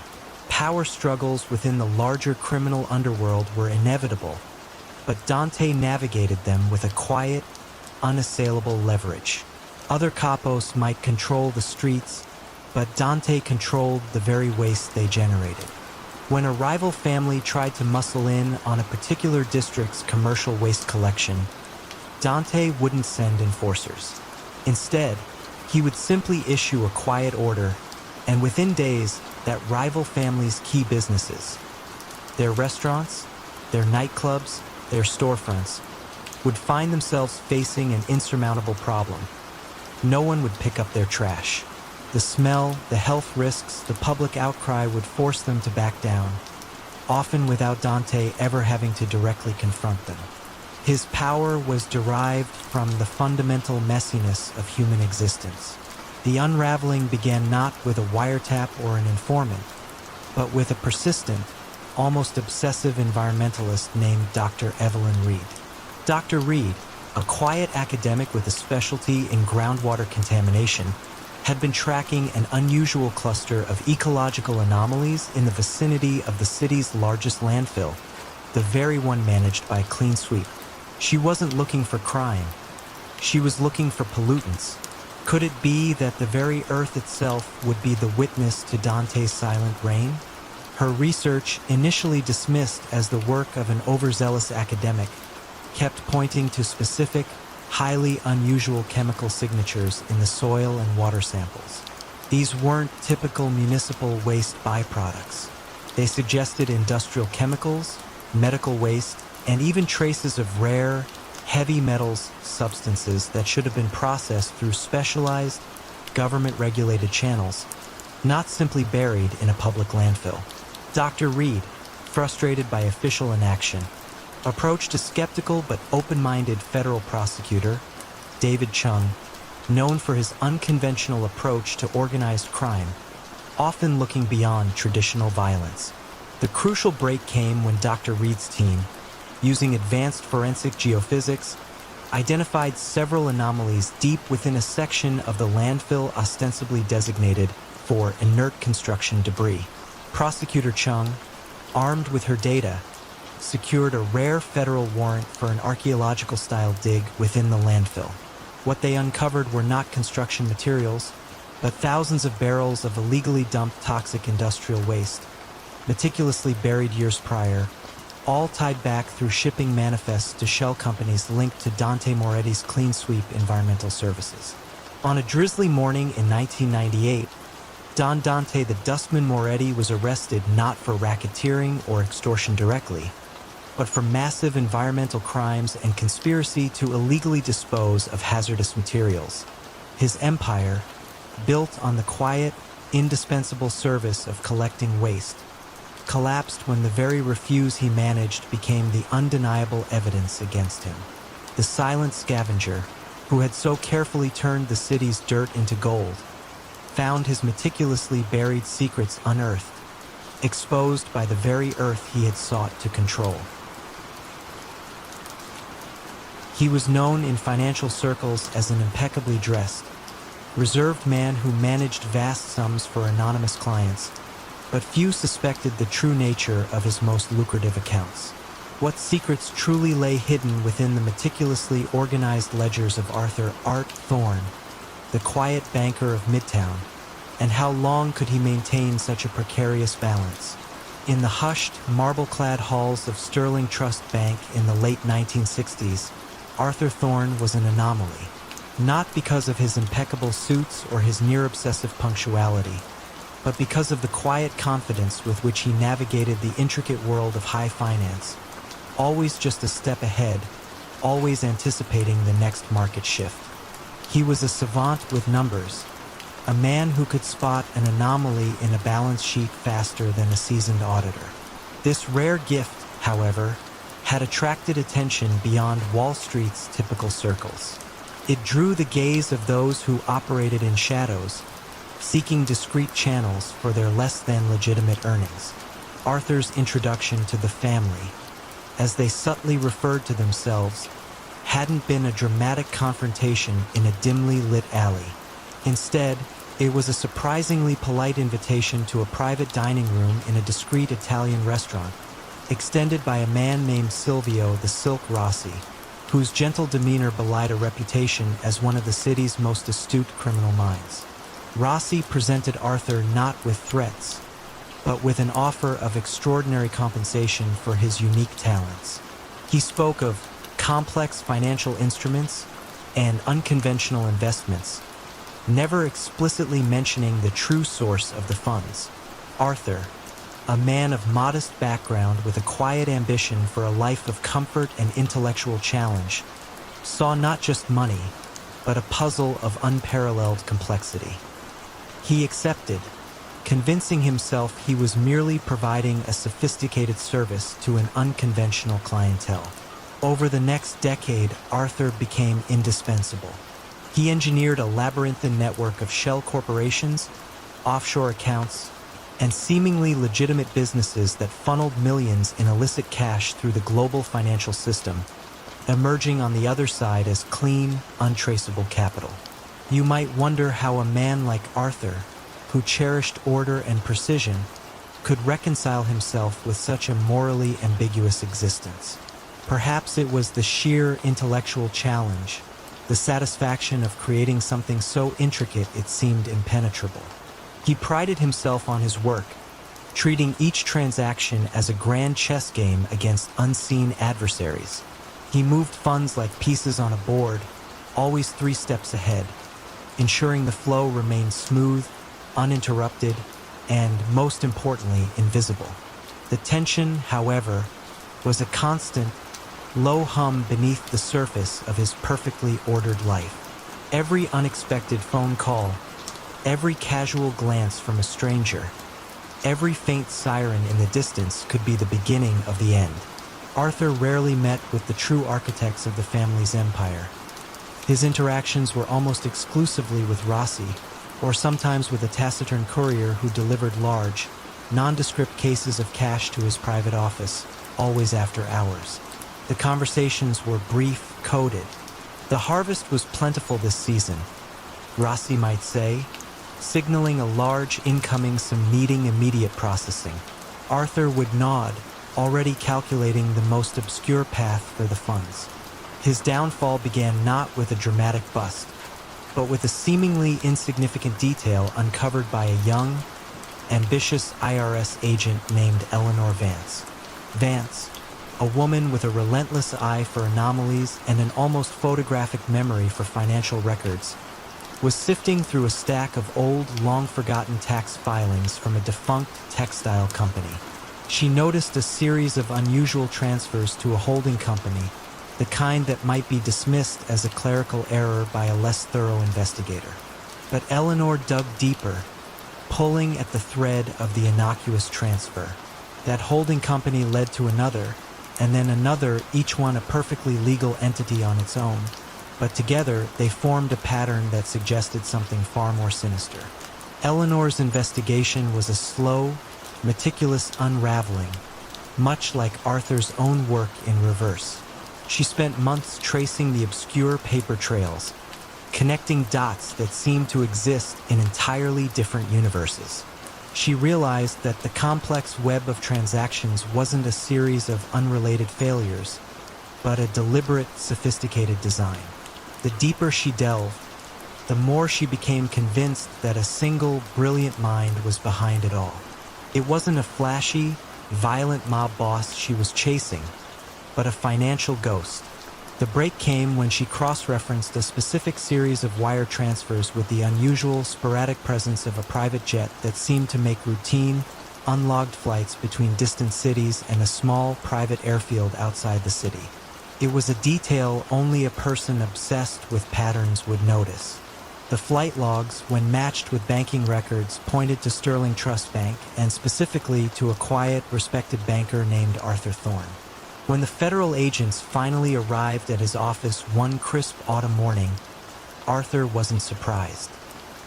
He simply looked up from his perfectly arranged desk, a faint, almost imperceptible sigh escaping his lips. The chess game, it seemed, had finally reached its endgame.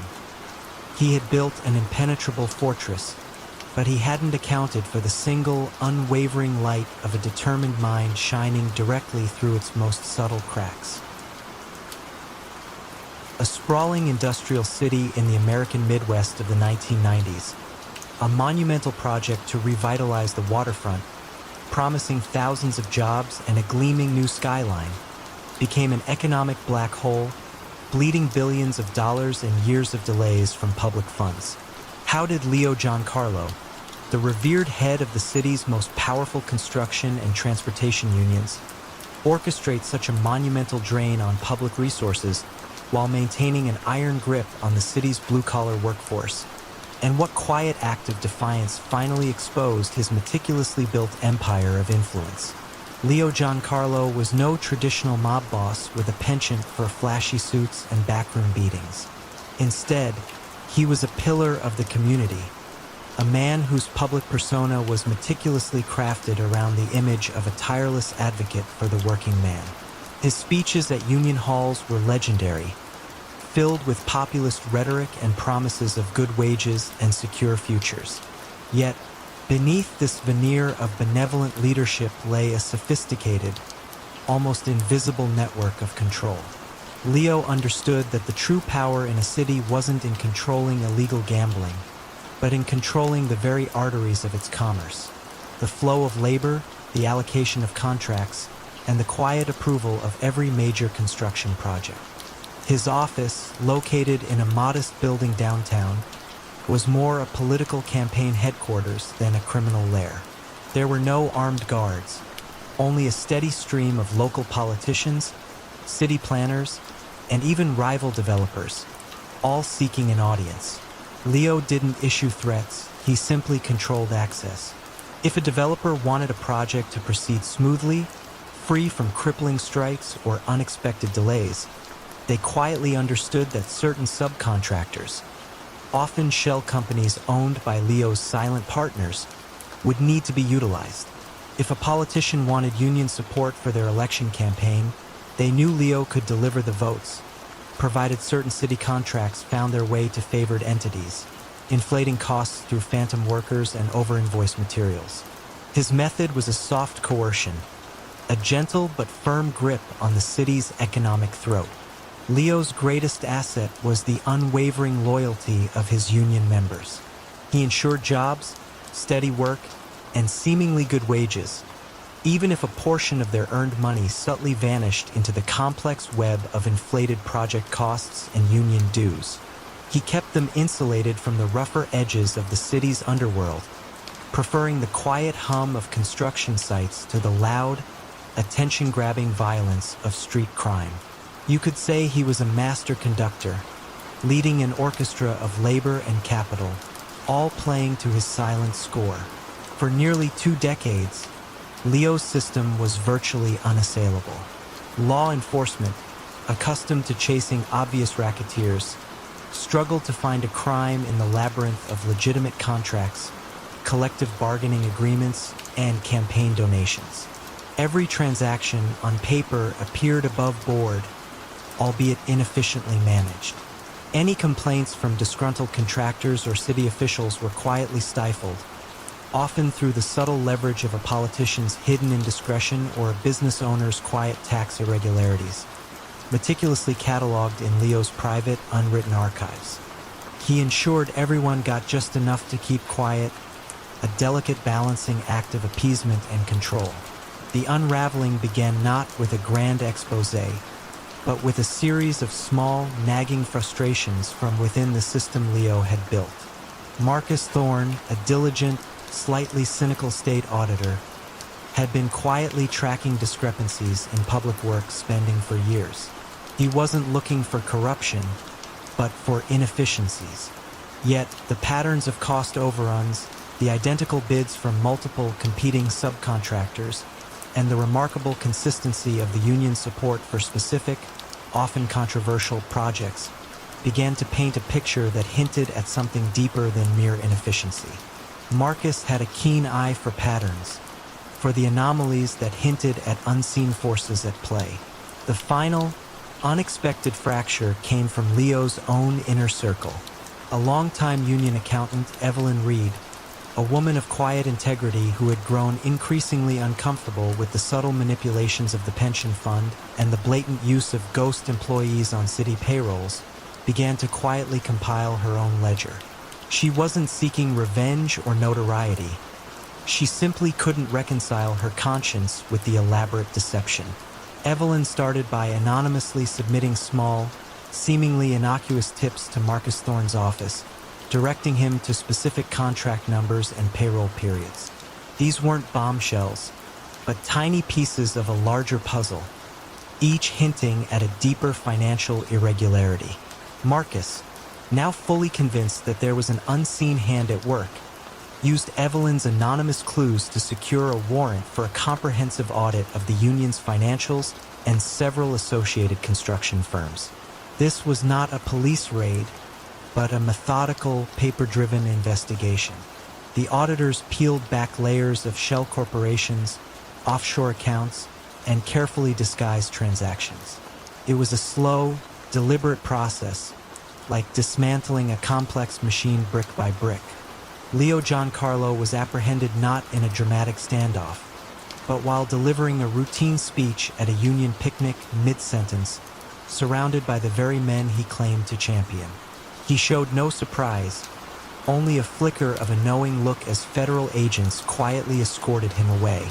His empire, built on silent control and the quiet manipulation of public trust, dissolved not with the roar of violence, but with the quiet rustle of investigative reports and the turning of ledger pages, a testament to the fact that even the most deeply embedded influence eventually buckles under the weight of accumulated truths. The early 2000s, in the seemingly democratic heart of an American city, one political strategist was capable of turning seemingly insurmountable deficits into stunning electoral victories, leaving rivals bewildered and voters unknowingly swayed. How did this quiet man, with his meticulous understanding of public sentiment, manage to choreograph victories without ever laying a hand on a ballot box? And what seemingly minor miscalculation ultimately unraveled his perfect system of influence? Elias, the architect Vance, was a man who saw democracy not as an ideal, but as a system of variables waiting to be optimized. He operated from a nondescript office building, far from the flashing lights of campaign headquarters. His tools were not grand speeches or boisterous rallies, but vast data sets, sophisticated algorithms, and an almost clinical understanding of the human mind. Elias believed that people didn't vote based on facts, but on feelings, fear, aspiration, resentment, and his genius lay in his ability to subtly manipulate these emotions without ever revealing his hand. He preferred the quiet hum of servers to the roar of a crowd. His process was a meticulous dance of psychological engineering. First, he would acquire granular demographic data, segmenting the electorate into incredibly specific groups: anxious suburban mothers, disaffected union retirees, aspiring urban professionals. For each segment, he would identify their core anxieties and desires.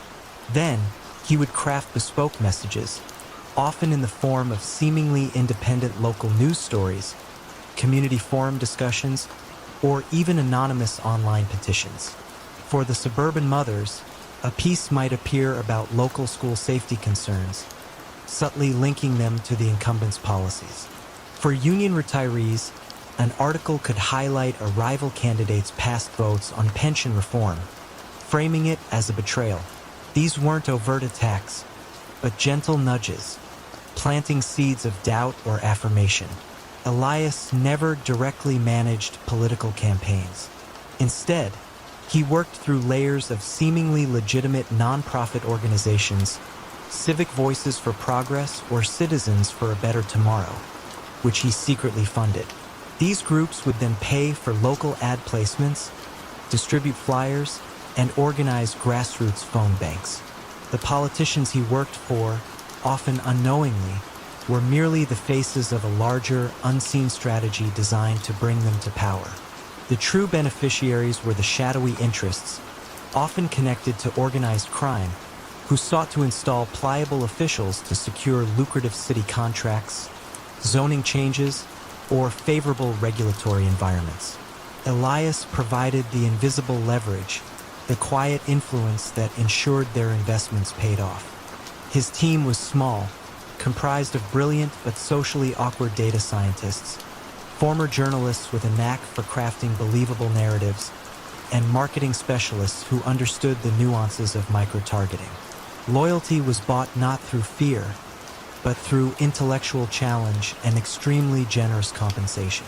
They were all cogs in a machine designed for plausible deniability, a web so intricate that even if one thread was pulled, the entire structure remained intact. Elias himself was a phantom. He attended no public events, spoke to no media, and lived a quiet, almost reclusive life. For nearly a decade, Elias's system was virtually foolproof. His clients rarely lost, and when they did, it was by a margin too small to raise suspicion. Rivals scratched their heads, unable to pinpoint why their campaigns, seemingly robust, would collapse in the final weeks. The city's political landscape shifted subtly but consistently in favor of his unseen patrons. The tension for opposing campaigns was a creeping sense of unease, the feeling of fighting an unseen enemy whose methods were as effective as they were untraceable.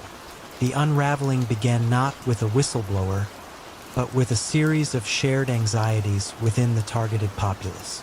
A sharp, independent data journalist named Olivia Hayes, a newcomer to the city, started noticing a pattern. An unusually high number of push polls, surveys designed to subtly disseminate negative information about a candidate rather than gather opinions, in key swing districts just before elections. She also observed a peculiar consistency in the phrasing and thematic content of seemingly disparate negative news stories appearing in various local online forums and small, independent news blogs. It was as if multiple grassroots concerns were all singing from the same slightly off-key hymnal. Olivia wasn't looking for vote tampering. She was looking for manipulation of public discourse. She began to meticulously map the funding trails of these various community organizations, often leading through layers of shell corporations and anonymous donors. She cross-referenced the language used in their public statements and found statistical overlaps that were far too precise to be coincidental. The flaw in Elias's perfect system was its own efficiency. His methods, while subtle, were so effective and so consistently applied that they left a faint, almost subliminal digital footprint. He was so confident in the invisibility of his methods that he sometimes recycled highly effective phrases or psychological triggers across different campaigns. Her investigation wasn't a sudden expose, but a slow, methodical peeling back of layers. Olivia's articles, published in a highly respected national investigative journal, didn't accuse Elias of explicit illegal acts, but they meticulously laid bare the orchestration of public opinion, the deliberate engineering of consent. She detailed the psychological profiling, the micro-targeting, and the coordinated dissemination of often misleading narratives. She revealed the web of ostensibly benign nonprofits, all leading back to a single, anonymous holding company. Elias Vance was never arrested for ballot tampering or overt corruption. Instead, he was quietly investigated for campaign finance irregularities and violations of truth in advertising laws related to his nonprofit organizations. He was apprehended in his office, still calmly reviewing data visualizations. He offered no resistance, only a faint, almost analytical nod, a silent acknowledgement that his perfect, unseen influence had finally become undeniably visible. His empire, built on the quiet manipulation of the democratic process, dissolved not with a thunderous expose, but with the quiet hum of a data server being seized and the rustle of meticulously printed financial records, a testament to the fact that even the most invisible threads of influence can, eventually, be traced back to their source. A sudden, inexplicable surge in a mid-cap pharmaceutical stock, just days before a major drug approval, signaled more than just market optimism. It spoke of a deeper, darker manipulation, a whisper of information flowing through unseen channels straight to the top. Who was pulling the strings behind the market's seemingly impartial fluctuations? And how could such a grand scheme be undone by the very data it aimed to exploit? Don Vincent "Vinny the Vault" Esposito was a phantom of Wall Street in the 1990s. He moved through the exclusive circles of power lunches and private club memberships with the quiet confidence of a man who knew precisely how the world worked, not as it was taught in business schools, but as it truly operated in the shadows. Unlike his contemporaries who derived power from territorial control or violent intimidation, Vinny understood that the true battlefield of the modern age was the global financial market.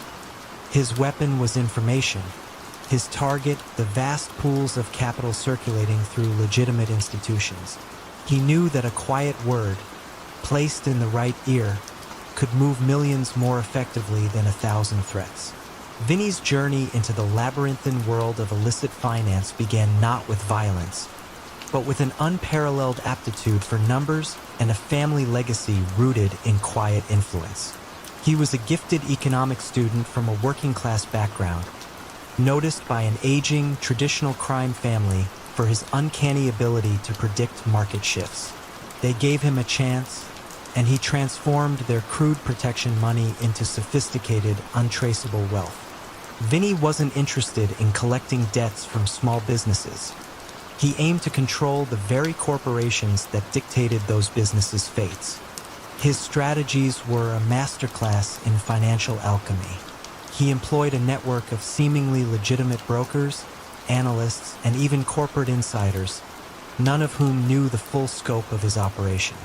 His primary method was pervasive insider trading, often based on information obtained through subtle coercion. A high-ranking executive with a secret gambling addiction or a hidden family scandal would find themselves quietly approached, presented with a solution to their immediate problem, with the unspoken understanding that Vinny would soon be calling for a favor, a heads-up on an impending merger, a confidential earnings report, or the quiet details of a new product launch. These privileged insights allowed Vinny's network of front companies to make perfectly timed trades, netting millions before the public even knew what was happening. He also expertly engaged in pump-and-dump schemes, subtly inflating stock prices through manipulated news or small, carefully placed investments, then dumping his shares before the inevitable crash. Power struggles within the Cosa Nostra were always a delicate dance for Vinny. Other families viewed his clean methods with a mixture of skepticism and envy. He rarely engaged in direct confrontations. When a rival family tried to muscle in on a particular stock offering he was orchestrating, Vinny wouldn't send enforcers. Instead, he would quietly manipulate the market to devalue the stock, making it a poisoned chalice for his competitors, or subtly leak information about their vulnerabilities to the SEC, anonymously, of course. His power was derived from the sheer untraceable volume of wealth he generated, and his uncanny ability to make millions appear and disappear without a trace, leaving no bloody fingerprints, only perfectly executed financial statements. The unraveling began not with an informant, but with a complex algorithm and a brilliant, but socially awkward financial data analyst named Evelyn Finch.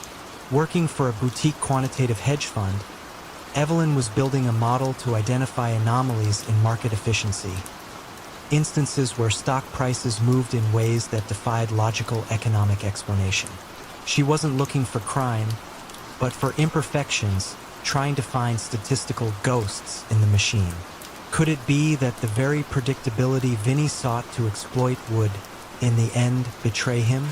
Evelyn's algorithm, initially a side project, began flagging a curious pattern. Certain mid-cap stocks, across seemingly unrelated sectors, exhibited highly improbable upward trends just before major, publicly announced corporate events. It was too frequent, too precise to be random market behavior. Her data, initially dismissed by her more traditional colleagues, showed that these pre-announcement spikes consistently involved a surprisingly diverse, yet ultimately interconnected network of small, obscure investment firms. She started calling them the Whispers, a subtle precognitive movement in the market that seemed to know tomorrow's news today. The crucial break came when Evelyn, using advanced network analysis tools, mapped the ownership structures of these whisper firms. What she uncovered was a bewildering labyrinth of shell corporations, offshore trusts, and seemingly unrelated individuals, all of which ultimately led back to a single, legitimate-looking holding company with opaque ownership in the Cayman Islands. A tenacious FBI agent specializing in white-collar crime, Agent Arthur Davies, had been fruitlessly pursuing rumors of large-scale insider trading for years. When Evelyn, through a mutual academic contact, presented him with her statistical evidence and the intricate network map, Davies immediately recognized the pattern he'd been chasing. It wasn't about finding who traded, but how they knew to trade. On a surprisingly quiet Tuesday morning in 2000, Don Vincent "Vinny the Vault" Esposito was arrested not during a dramatic raid, but at his desk in his meticulously appointed Park Avenue office. The charges were comprehensive: widespread insider trading, market manipulation, racketeering, and conspiracy to commit financial fraud. His empire, built on the quiet flow of information and the subtle manipulation of markets, collapsed not under the weight of violence, but under the relentless, unforgiving scrutiny of cold, hard data. The market's unseen hand was finally exposed, not by a single secret, but by the undeniable patterns it left in the very numbers it sought to control. The seemingly benevolent neighborhood credit union, offering surprisingly low-interest loans to struggling small businesses, was seen by many as a godsend in a tight economy. Yet, beneath its comforting facade of community support, every loan granted, every handshake agreement, came with a hidden price. What subtle threads of obligation were spun with each dollar advanced, and what unforeseen consequence ultimately unraveled this carefully constructed web of financial control. Don Luca, the lender Mancini, was not a man of overt threats or violent displays. In the bustling Italian-American enclaves of 1970s Boston, he moved with the quiet dignity of a respected elder, often seen at church functions or local festivals, always ready with a kind word and a helping hand. His true domain, however, was finance. Luca had, over decades, built an empire not through coercion by force, but through coercion by credit. He understood that in a community dependent on trust and interconnectedness, the most effective chains were forged not of iron, but of debt. He believed that true power lay not in what you took, but in what you quietly gave, knowing it would always be repaid with interest. Luca's ascent began during tough economic times when legitimate banks were hesitant to lend to small, family-owned businesses. He stepped into this vacuum, offering loans with remarkably favorable terms, often requiring little collateral beyond a man's word. But embedded in these seemingly generous agreements were unspoken clauses, a quiet understanding that the business owner would, when called upon, offer a favor, perhaps a safe house for an associate, a temporary job for a family member, or a discreet channel for moving illicit funds through their legitimate enterprise. Over time, these favors compounded, creating an unbreakable web of reciprocal obligation and unspoken control. His criminal strategies were brilliant in their simplicity and devastating in their scope. The credit union, a legitimate front, served as the primary engine. Funds from illicit gambling operations and petty racketeering were laundered through the credit union as legitimate deposits, then lent out to deserving or strategically chosen members of the community. The repayments, now clean, generated further legitimate income. Beyond this, the loans themselves became instruments of leverage. A restaurant owner who received a loan to expand might suddenly find themselves obligated to buy all their produce from a particular supplier, a company secretly owned by Luca. A trucking company might find itself volunteering its vehicles for late-night, untraceable deliveries. The interest on these loans was often paid not just in cash, but in loyalty, silence, and indispensable cooperation. Within the intricate hierarchy of organized crime, Luca navigated power struggles with a quiet, unassailable authority. He rarely engaged in direct confrontations. Other families might control drug distribution or protection rackets, but Luca controlled the very financial lifelines of countless small businesses that formed the bedrock of the community. When a rival capo tried to muscle in on his loan sharking territory, Luca wouldn't send enforcers. Instead, he would simply arrange for the rival's key associates to find their lines of credit mysteriously cut off, their legitimate businesses facing sudden, inexplicable bankruptcy. His power was derived from the quiet, pervasive financial dependency he had fostered, making him indispensable even to those who mistrusted his methods. The unraveling began not with a wiretap or an informant, but with a new, quietly ambitious federal auditor named Christine Davies. Christine, a young, tenacious professional with a background in forensic accounting, was assigned to a routine audit of credit unions in distressed economic areas. She wasn't looking for crime. She was looking for financial stability and regulatory compliance. Could it be that the very generosity Luca extended would, when viewed through the cold lens of data, expose his insidious control? Christine's initial audit flagged a peculiar anomaly.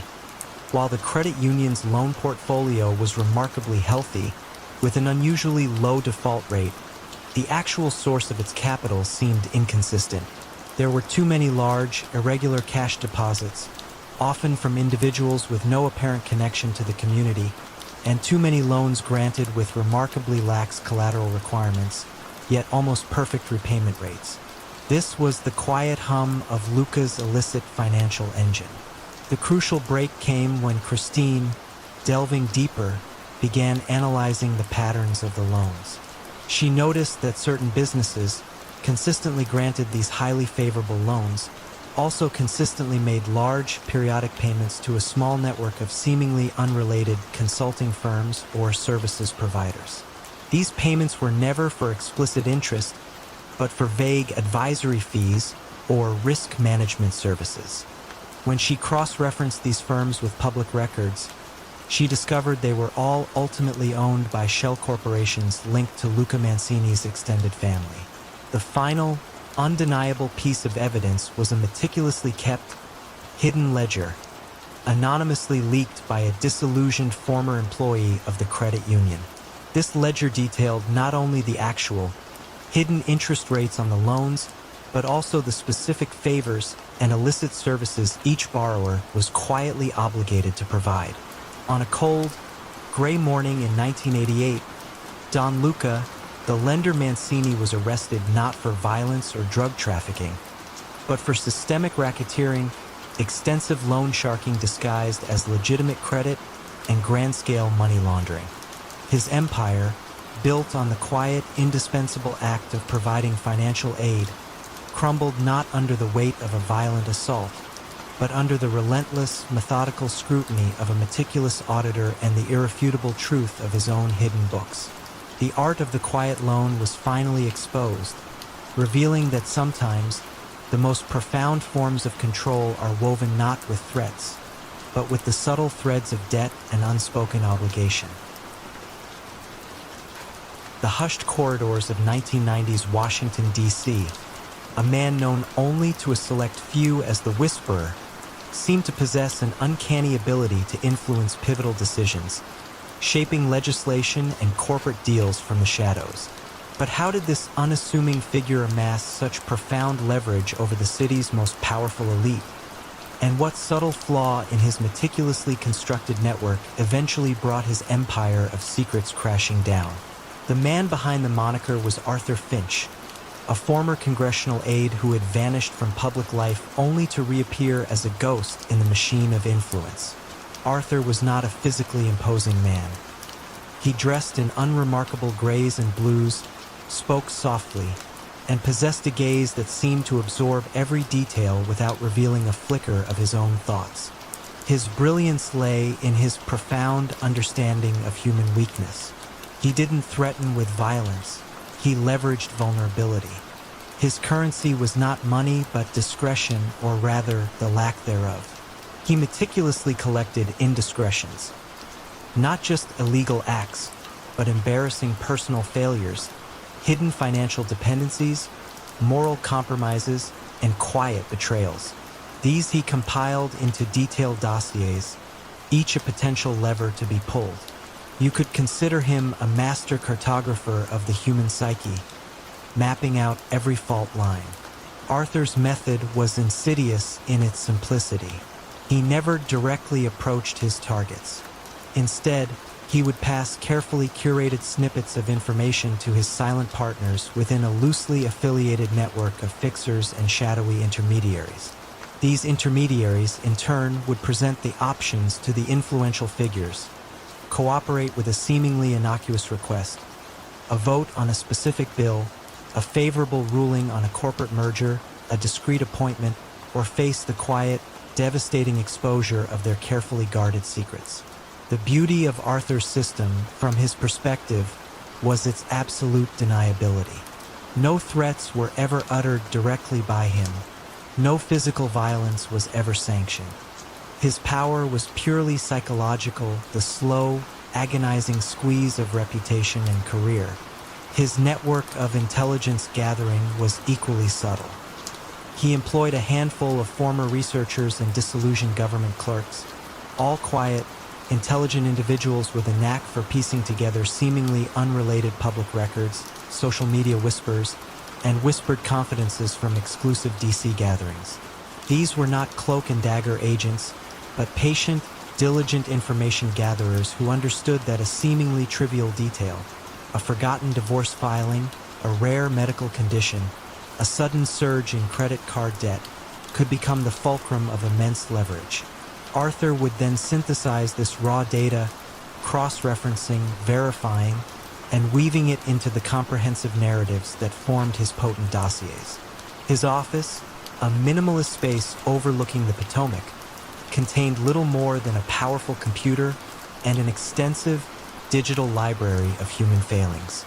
For years, Arthur operated with near impunity. His information was always precise, his timing impeccable.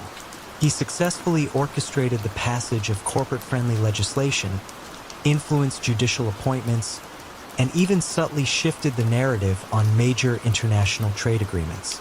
He was the quiet, unseen hand guiding the puppet strings of power, a vital asset to the organized crime elements who profited from the outcomes of his manipulations. The tension for those caught in his web was a silent, internal scream, the constant fear of exposure. No one dared speak of the whisperer aloud, lest they invite his unseen scrutiny. The unraveling began not with an external threat, but with an internal crack in Arthur's perfect system, an unforeseen act of human integrity.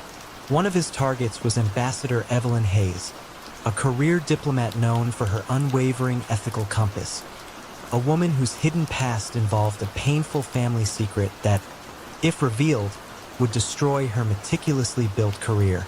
Arthur's network presented her with an ultimatum: either push for a controversial trade deal that would heavily benefit a specific shadowy consortium, or her secret would be quietly leaked to a hungry press.